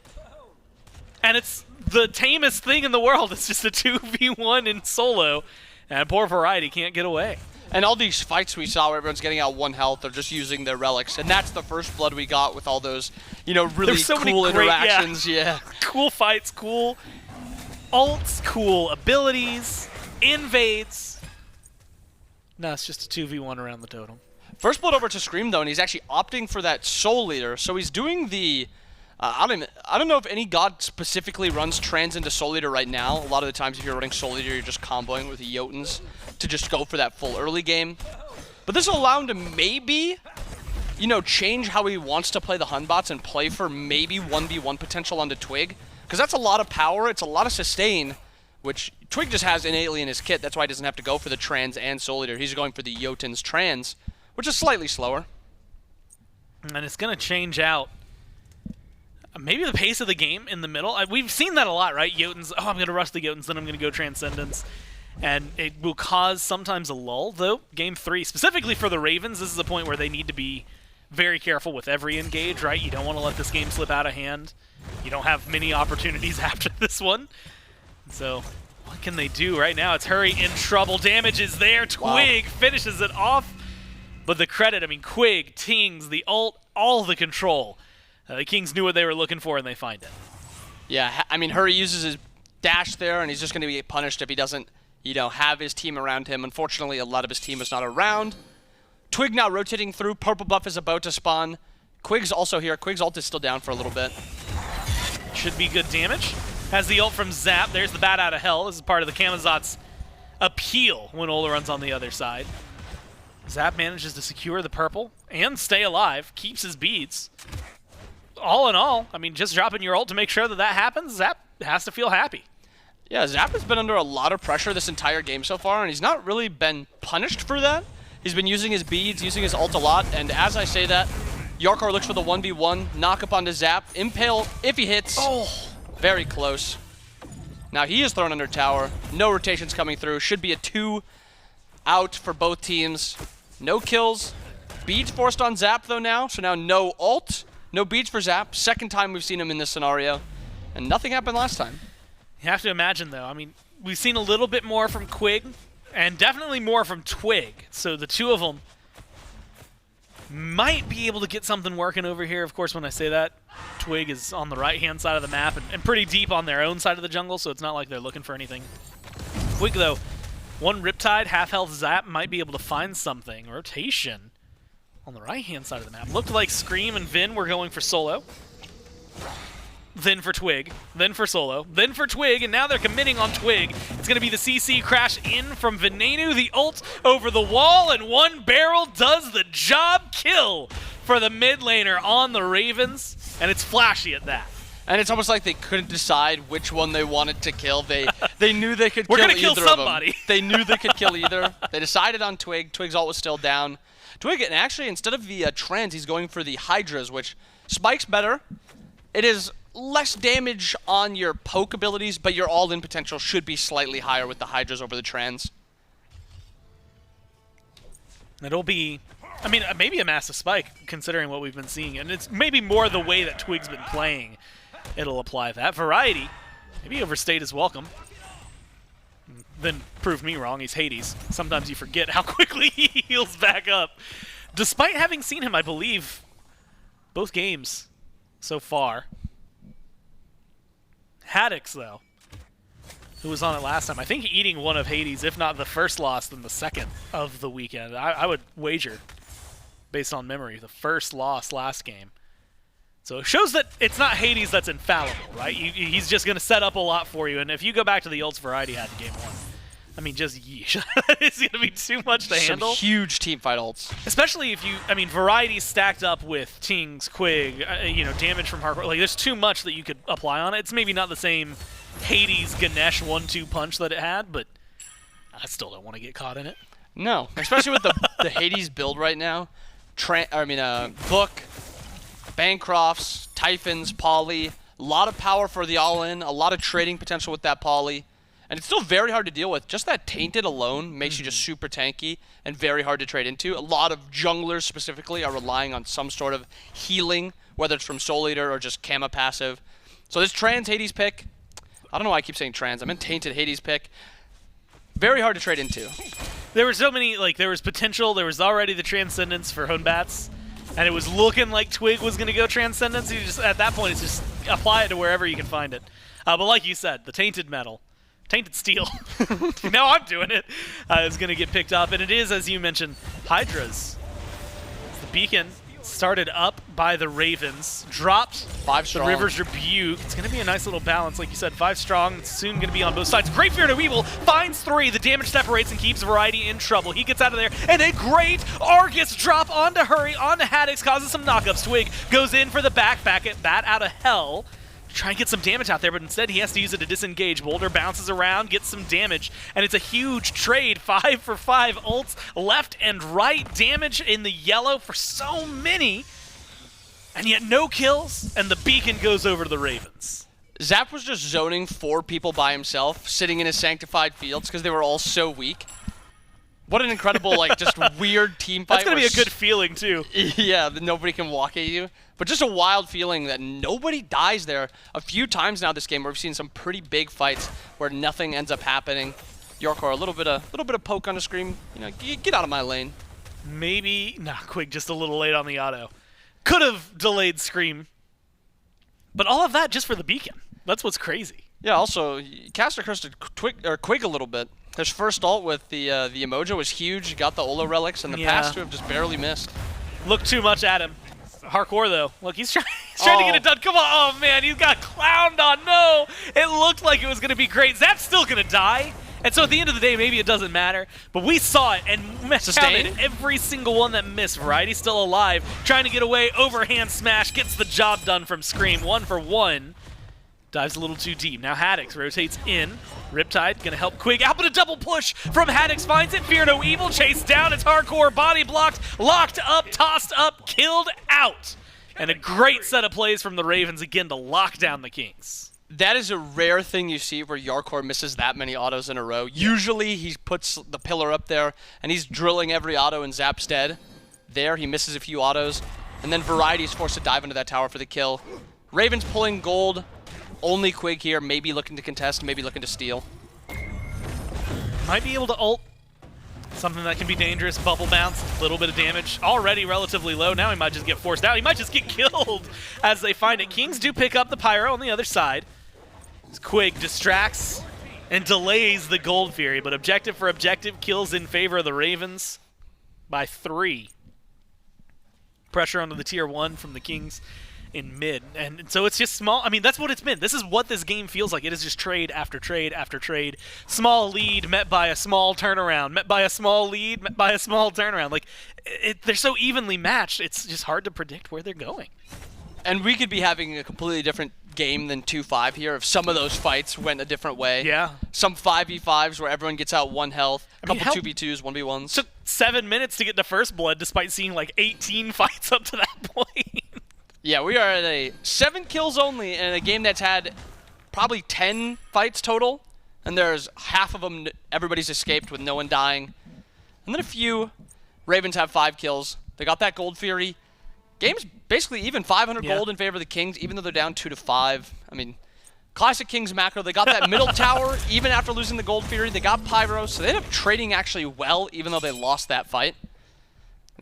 Kings haven't really dropped the step that you'd expect from the genetics to Quig kind of change, at least in my opinion. There have been things over the years that you can like truly count on from some teams, like the Warriors right now. You just count on them to hold W. You're almost guaranteed every single game. Kings, it's to play the macro. You go back a couple years, Leviathans, didn't matter. 5,000 gold down, that's a lead if they make it to 25 minutes. True. They're just going to team fight better than you. And some of those things have just been something you can count on, and it has to feel great, especially when you can count on things like this. A great ult from Quig, locks up Zap. Jarcorrr gets some damage out there, but it's not going to be the turnaround they needed. You've got rotations coming in. Tingz going to go for the shield buff. Scream, Ven already here. So it's a 4v3. Fear no evil, dropped on the Tingz, uses the beads, has to use the Argus, because there is Haddix, who comes in, pushes Jarcorrr, and tries to control this fight. Knock up gonna be good, pushback won't be there. 5v4 now as the rotations have come through. Variety, no teleport, has to walk in the long way. 4v5, Argus doing some work, actually starting to zone out the Ravens, gives a lot of room over towards the Kings, what felt like it was gonna be an explosive battle. Again, inbound kind of fizzles out. No, Twig. Okay, didn't overstay his welcome. The tier 1 down in mid. He should be able to walk away. Another fight where everyone escapes with no one dying. The big thing, a lot of relics used in that fight. Again, we've seen that a lot. Fights happen, relics are forced. Zap actually has no relics here. And a good double knockup. You don't get to see those often off of an Anhur jump. Unfortunately for Jarcorrr, it has just resulted in most of his health bar disappearing, but his team comes in. The cavalry is here. They kill off Zap, and Jarcorrr survives now. Taunt good from Variety. The fear, I should say, keeps them in control. That forces Scream, hurry into an awkward spot. Low health bars, just shy of the yellow for Scream. They're going to force 2 backs. The Kings get the kill on the Zap. Feel happy with that. Back away. Without wasting too much time after Yark and Quig forced out Zap's relics earlier, they go back. Variety rotates in, ult Zap, who has no relics, and it's just a pretty free kill. Yeah. Again, just quick fights where it's neither team really wants to overcommit. They're respecting the enemy's team to rotate, heal up, get in position to maybe take a better fight. So it's those quick fights that are happening. I expect them to continue happening at least till the point where somebody can start getting one shot. Yeah, I feel another quick one happening here. You have to use a Phantom Shell if you hurry. Get through the River's Rebuke. Great Fear No Evil lockdown. Tingz killed off in the blink of an eye thanks to Scream and Hurry comboing there. And that's with no Argus getting dropped. Beacon does go the way of the Kings, but small consolation prize when you lose your mid laner. And that does bring me to this point where, 0-1-1, 0-1-2, a lot of the kills and presence, it feels like, from the Kings has been coming from the jungle. It's been coming from Variety as well. And you had highlighted it earlier. We haven't had much of a chance to talk about it because they keep fighting every 10 seconds. And might be Twig, so again, Twig, Jarcorrr. Guys, just take a break. I want to ask about the rage that Jarcorrr has bought, and I think they are going to give us just this moment to look at it. But he went for rage early on. Only has the 2 stacks right now, but that is something we haven't seen in a long time. Yeah, I'm curious what made him go at this game over maybe other games, or why we haven't seen it from other people. I mean, I guess late game, it still scales super hard. If you do get some early stacks on it, it becomes almost a 50 power item. It gives you a ton of crit chance just for 1 item. This allows him to kind of go into a build where it's just almost all Pen, Exy, Kins, that Aussie, maybe he goes Dom, Odibo, and then he just has this Rage as 1 item. But it'll give him some damage. Fear No Evil. Splits down the middle for a couple of players. Knock up onto Quig. He is locked down. He's doing the nothing. damage is so slow, though, and that allows Twig to get back in there, get to the back line. Argus has been dropped already, and the chase is going to be on for the Kings as they look for the Ravens in the jungle. Zap, 3/4 health, 2/3 on Scream. Ven. It's not going to be enough for the Kings to go in and dive. Instead, it's around the Pyromancer. Kings secure that one. Knock up, pushback, not good. Dash from Variety. Barely gets him out of there, but out of there he is. No, the damage, the fadeaway shots from Venenu. Finds the kills onto Variety. Picks up another for the Ravens. Now they siege down this tier 1. Doesn't matter to them that they lost the Pyro. Instead, fall back. Tier 1, Fury. And they're going to be able to set their gold up pretty heavily here, even small invades. I was a little worried after that Pyro fight that nobody was going to be able to pick it up, but Twig waiting around, knows he needs to go pick that up for that to be as worth as it was, because Variety did get taken down, Quig got taken down, and I think if the Ravens acted a little bit quicker, I think that Pyro fight could have gone a lot worse, but the confidence that this Kings team kind of exudes, maybe had them like slowing down a little bit before they'd actually walk back up. Also, the Anhur pillar slowed them a little bit. Jarcorrr now going for that Dom. I'm liking where the build is going right now. I still really want to see a Kins, so I hope he goes Dom here into the Kins, and then maybe that Odibo last. But we saw it a little bit in that previous seeding tournament, where there were some builds that weren't really going for that Kin size. And it made those frontliners really hard to deal with. And that was something, you know, we talk about it, what Zap wasn't actually playing at the time. But during kickoff, it feels like every other game he'd have a tweet about, like, why are you not buying Kins? What are you doing? Where is your team at? And now he's here. Of course, now he's playing someone who can't buy Kins, so we can't really harp on him for that. Unfortunately. But at this point, it is maybe on the other side. Like you said, Jarcorrr not picking it up just yet. Has the Gooseberries, just now finishes the dominance. Maybe it's going to be an interesting fight. We're 21.5 in, 8-3 for the Ravens, or in favor of the Ravens. 3 towers left standing for them. It's all the tier 2s. 4 towers left standing on the King, so map presence may be leaning a little more one way than the other. And we have seen, as we have accounted, so many fights.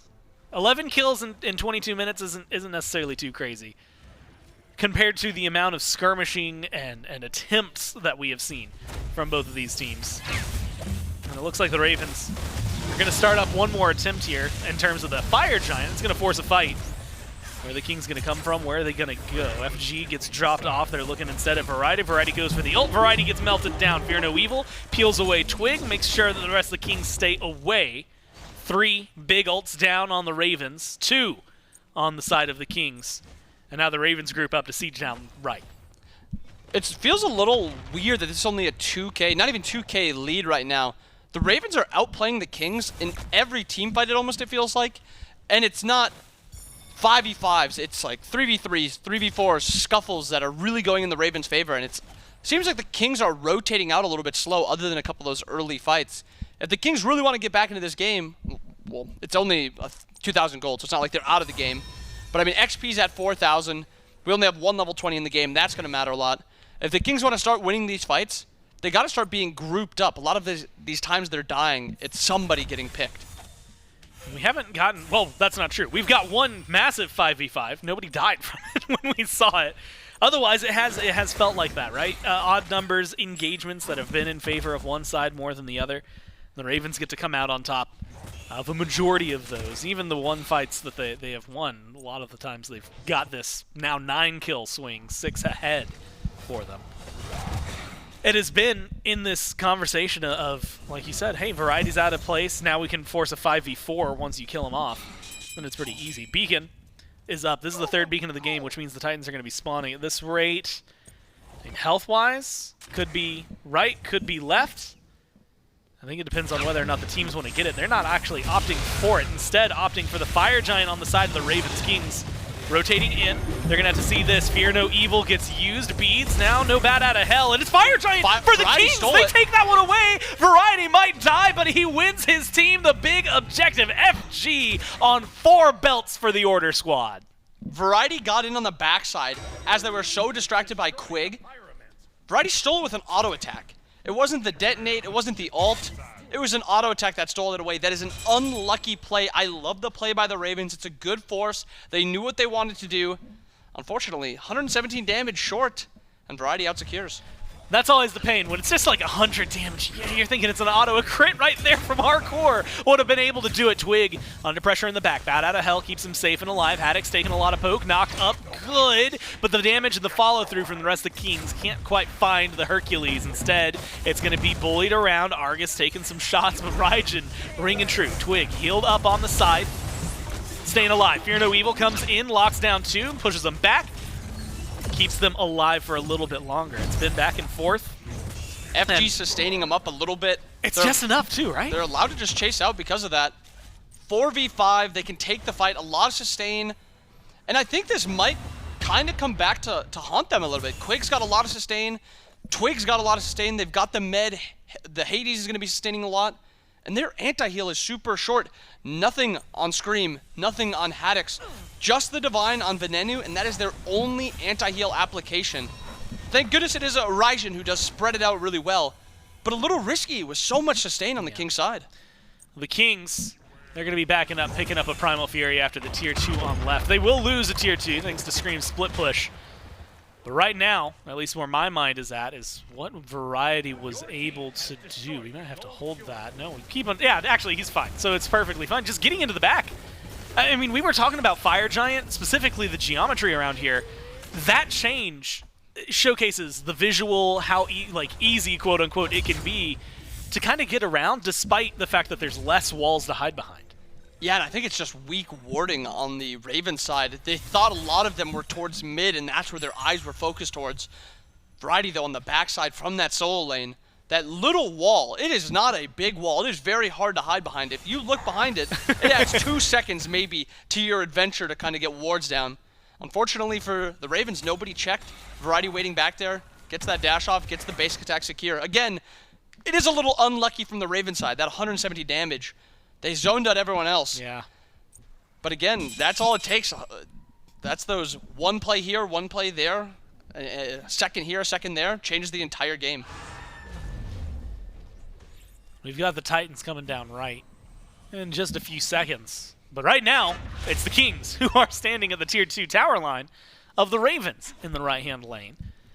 5v5 grouping. Again, Variety does not have the FG. The rest of them are going to lose it in a little under a minute. Upgraded relics, but specifically none for Jarcorrr right now for about 30 seconds. Might cause some troubles if they do get aggressive. Seems like the Titans probably going to be the play. I mean, do the Ravens... How confident are you, I guess, if the Ravens move forward with this Titan? Can they start a fight, or are they going to play it safe? They should look to play it safe. They should be slowing the Kings down as much as possible. Not really engaging at any point. It's mostly just counter-engage at this point. They do have a really strong counter-engage comp with the Hunbat's ult. They have the Atlas ult, Raijin ult, even Zapman's ult at this point. They're all really, really good counter-engage tools. So the Kings do have to play this strong. They do have to play this well. Fortunately for them, they do have healing on their side, and that's probably their biggest advantage right now. Fire Giant wears off in about 5, which means we have a minute to play until we see another FG fight. It might not be an FG fight, that's the focus though. Order Titan walks into the tier 2, starts to get the DPS up. That opens up an opportunity. They have Quig on lock. They even get the beads out of Quig, and he walks out of there. Fear no evil wasn't enough to lock him down, and the tier 2's gone. Now, Twig, Kings, yeah, have to play it safe. Fall back, your support's gone. But they still get the tier 2 and manage to walk out alive. I thought as soon as he didn't beads the Atlas pull, he just wasn't going to use his beads. Maybe they had just came up and I missed that. But the gall to hold beads that entire time and still make it out alive, I was wrong. I thought he was dead. He calculated it perfectly. Med putting in work. Oh my god. There's a small world. What was it Myth was talking about? A different universe somewhere. Maybe just a different galaxy. Twig jumps over, Scream jumps over that wall. And Quig dies anyway for a lazy back in the red buff. Unfortunately, for those who wanted more action, it's 10-3. The kills are so overwhelmingly in favor of the Ravens, but the gold is still, I mean, not even a full 2,000 in favor of the Kings, but still technically in their favor. Fire Giant spawns in, and it's started by the Ravens. A little bit of DPS. Variety's a little tankier now. Good fear stops Scream from getting extra damage. Goes for the ult. Brings him in for Jarcorrr. Damage is on to Haddix. There's the Fear No Evil. Variety is the target. You got 3 on top of him. You need someone to come in and do a lot. They've got exactly that. Argus slams down. Great Riptide to keep them engaged from Quig. But Tingz now under pressure. You have to play careful. Haddix knocked out of the fight. Scream out of the fight. But that is going to allow them to go back, heal, teleport in. And you were going to be missing Variety for another 40 seconds. That was another very close play. These teams are so evenly matched with almost every play they've made. It's like 1 second, 1 health, 10 health. Yeah. And it's just completely different games and fights we are talking about. Variety does go down, loses beads. He has no teleport. So this is more than just like a 20-second advantage that the Ravens have. A little surprising that they're opting to play it as slow as they are. They're just going for this Gold Fury, it seems, instead. But this is an EFG. Maybe they're just a little cautious. No full relics on their team. Haddix down beads. No horrific. They also have Yemoja coming back up. So maybe that's the biggest worry. But Ravens opting to play it a little bit slower. Yeah, not something you want a 50-50. If they get EFG on the other side, you've got an 8-kill lead, 11-3 if you're the Ravens. This is the most even skewed fights that I've ever seen. Right? I mean, like they are. One person dies, Variety maybe, let's say, dies, because he's 1 in 6. He's a majority of the deaths for the Kings. And Variety dies. You're not picking up kills on the other side, but everybody's getting knocked down into like red health bars, super dangerous positioning to be locked into. And then you look at the map, you look at the gold, and you go, well, the map is mostly even, right? You got 2 Phoenixes exposed on the Raven side, just mid currently exposed on the Kings. The gold is 200 apart, separating these 2 teams, and now you've got all 5 back around the Fire Giant. It comes down to vision, and maybe the engage. Variety has to play it careful. Look how deep Variety has gone on this turn. No beats on Variety too. He's gonna have to play it safer. Yeah, you're right. 45 seconds on that. Now the Raven's gonna engage. Let's listen in on him as they take the fight. I'm dead. Hades just flanked us so hard. What the fuck? That's really tragic. I don't have ult. How'd he even get there? That was okay. You know what? I'll admit it's usually more fun to listen to the winning team, but getting Zap just going, "I'm dead," is pretty good. That's a good soundbite to have. Talk about things going wrong in the blink of an eye. A team that has been winning all of the fights in terms of kill pressure. Suddenly it falls apart. 3 disappear. It does not matter that Variety doesn't have beads. And they get the enhanced Fire Giant on all 5 of the Kings. They're going for the right side Phoenix. And they have 20 seconds left. They have a 100% of possibility to look to end here. No ults, but still very, very healthy. Tings is going to have Argus soon. The closest they got. Pillar comes up from Jarcorrr. Damage onto the Titan is there. The Ravens. Catastrophe struck. And Catastrophe is named the Kings. The damage onto the Titan is enough. Venenu manages to pick one up to the fadeaway, but a consolation prize at best. 3-0 for the Camelot Kings, and an emphatic statement for them coming into this phase. And that was a lot of Ravens. It was a close game, but for the most part, you felt like the Ravens were in control. They were winning most fights, getting some of the objectives. And then that last fight, huge Yemoja ult catches out nearly the, well, I guess the best way to say it is the important side of the Ravens. It catches out the Olo, catches out the Raijin. Yeah. Raijin is forced to dash out. And then it's just a lot of damage. The Hades damage comes through. Yemoja ult comes down. Everyone is able to follow up. Zap goes down. He says, I'm dead. And just like that, the Ravens' hopes to win this set are dead. Yeah, it feels like so much, like you said, goes right for them. I mean, we saw a lot of skirmishes that game that feel king-sided, but they never got killed. So even if it felt king-sided, it was king-sided for like 15 seconds, and then suddenly it's reset and everybody's normal. The ones that felt Raven wins, it's like, okay, cool, Variety's gone for 40 seconds. You've got plenty of time. Let's see what you can work with. And even you had highlighted, you were like surprised. They were playing it so slow. They went to the left side going for a Fury instead of that EFG when they had that window, and maybe that was the downfall. It gave an opportunity. Variety respawns, makes a big play with a rotation, wins the Kings that game, wins the Kings this set. It's 3-0 to start things off here on Sunday. That's going to do it for myself and Inbound. Throw it back to the desk to break it down. Camelot Kings take it in a clean sweep, 3-0. And back on top, feeling good. Royalty, putting their crown back on. Untouched, unscathed. Untouched, unscathed. Bow down to your Kings. Bow down to your Kings. The Camelot Kings. They are undefeated so far. This phase one, it certainly feels good. Yeah, right. And unscathed. Right. Bow down to your Kings. The Camelot Kings. Good start to phase two for the Kings, and I think their team fight really came together exactly how we expected it to. We talked about it on the desk. They just drop everything all in one corridor, and sure enough, the game-winning fight, the Yemoja ult, the Hades ult, everything comes together, and it's a clean sweep. Yeah, I think the Highland Ravens would do well to look at something I call, oh, it's not even me, I don't call it. This is everybody, they call it this. Gambler's fallacy.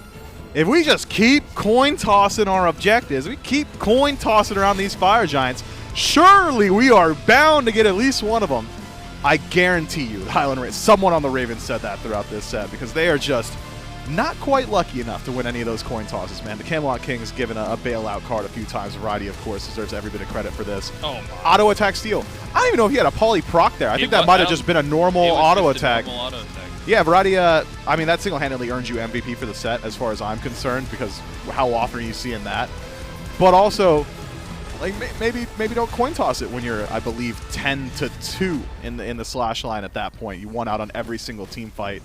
feels like maybe you would want to prioritize the team fight a little bit more so. The Camelot Kings, they force them to earn it. The Highland Ravens were not up to the task. That was a closer game 3, though. I mean, I think it took them the first 2 games to try and really adapt their draft to exactly where they wanted to get it. But I think that, you know, for all the negatives, it's unfortunate they lost, but some positives to take away from the Ravens, to be sure. Yeah, Ben with 5-0. Raijin's good. Raijin is indeed good. If that's the only takeaway, you've learned something, for sure. But, I mean, I think Hurriwind looked solid on the Atlas. I think they had a good showing from Screammmmm on the Hunbats. They look good in fights. It's just those coin tosses, like you mentioned, that they couldn't seem to get out of. Yeah, team fights were very good from the Highland Ravens. There were a few interactions that weren't planned out overly well. I saw maybe 3 Herc pushes that game in particular that just knocked them straight out of Fear No Evils. Another play from Variety, by the way. Eats Fear No Evil into the wall, gets punched out, drops 3 people down to 50% from a quarter. Feels like it probably could have just been avoided had Driving Strike not been used there. So maybe small interactions like that can be cleaned up, but overall, the Highland Ravens do have themselves a very competitive set, even if the slash line at the end of it doesn't really look all that competitive. Well, we've been talking about Variety as the MVP of the set. We have him standing by with Gormizer. That's right. I've got Variety here, and I guess the biggest question has to be, and we were actually just talking about it, right? You know, the KD in that last game, maybe not the most glamorous thing, but you do great in terms of damage. You get a Fire Giant steal, and then that loop around. So I'm wondering, like, what is the team environment like when the kills are down as heavy as they are? Like, we saw so many skirmishes, so many fights, and yet you're still, you know, doing your best to make those plays. I think it's just identifying on how good our comp is late game in comparison to theirs. Obviously, they have, like, an Olorun, they have Raijin and Hunbats, but I just think we also have, like, Yemoja and, like, Hades late game is, like, super tanky, super OP. And I just think it comes down to, like, analyzing our spot in the game and how much gold more we need, or XP that we need to be able to come in and fight or contest objectives. Now, I want to know, because obviously, like, when we watch that Fire Giant play, there are times where it's very obvious, okay, this is a steal attempt. That one was one of those, okay, this is pretty obvious, like, y'all are looking for a fight, looking for something. Did you expect it to go your way, or were you just kind of hoping for the best in terms of fights afterward? I was just kind of hoping for the best in terms of fights afterward. I just got in there, I blinked in there, I think, and I was just telling the boys, help me, and then I died, I think, yeah. But you got the Fire Giant, which is the important part of it. When we go back in this set, so Game 3, it feels like, was very back and forth between you guys and the Ravens. Game 1 as well. What was it about Game 2 that really helped you guys get so far ahead and have such a dominating game? I think it was just our picks. Honestly, I can't remember. I just know that every game, my KDA was bad, but my damage was good, and that's all I was thinking. But I think after Game 1, it's our first SPL set back. It's our first official SPL set with Quig. And I think Game 1, I mean, going into Game 2, we kind of just, you know, get back into the swing of things, like eased into the set as we went along. And obviously they did too, because Game 3, they came out and played well. But yeah, I think we just drafted well. We knew what they were going to do, and we just made the map better, I think. That's honestly what we've come to expect from the Kings, right, when it comes down to how you're going to play. Well, congratulations, man. A nice 3-0 way to end out this week. Of course, like you said, a good way to kick this phase off and keep things going. So congratulations on the win. Thanks for your time. We'll send it back to the desk. We heard it there, looking for consistency, and I think the Kings have a good attitude. You know, they're just trying to build the meta, build that synergy with their new support, and trying to work towards the rest of the phase. Of course, we still got more games today. We can take a look at the schedule. We're almost done with this weekend. We've got only one more set remaining. That's the Atlantis Leviathans going up against the Styx Ferrymen. And the Styx Ferrymen, the only team remaining to be seen in this SPL kickoff weekend. But a team that I think everybody's been waiting to see as well. Lots of expectations riding on the Styx Ferrymen. I'm excited to watch them. Feels like these guys might just have something a little bit different from everybody else, because they always do have something just a little bit different. Sino out of the jungle tends to have that effect on the teams that he's on. Any opportunity I get to watch Baskin and Paul and Aurora and Cyclone Spin as well. I mean, these guys are just a explosion of talent out of this squad. But the Atlantis Leviathans kind of looking good right now, too. I was wrong about the previous set. I really thought we were looking at a 5-gamer, or at least a 4-gamer. Maybe some of those games had some coin tosses gone a little bit differently, could have gone further. But I'm going to go all in again. I'm thinking we get at minimum 4, likely 5. Well, wait, did you go all in on the first set? Of course. What did you bet? Pride, dignity, all the things that I lost long ago. Yeah, Okay. that's it, really. Well, went all in. 3-game sweep for the Camelot Kings, the only one remaining. Atlantis Leviathans, Styx Ferrymen. That's going to be coming up next. We will see you right after the break.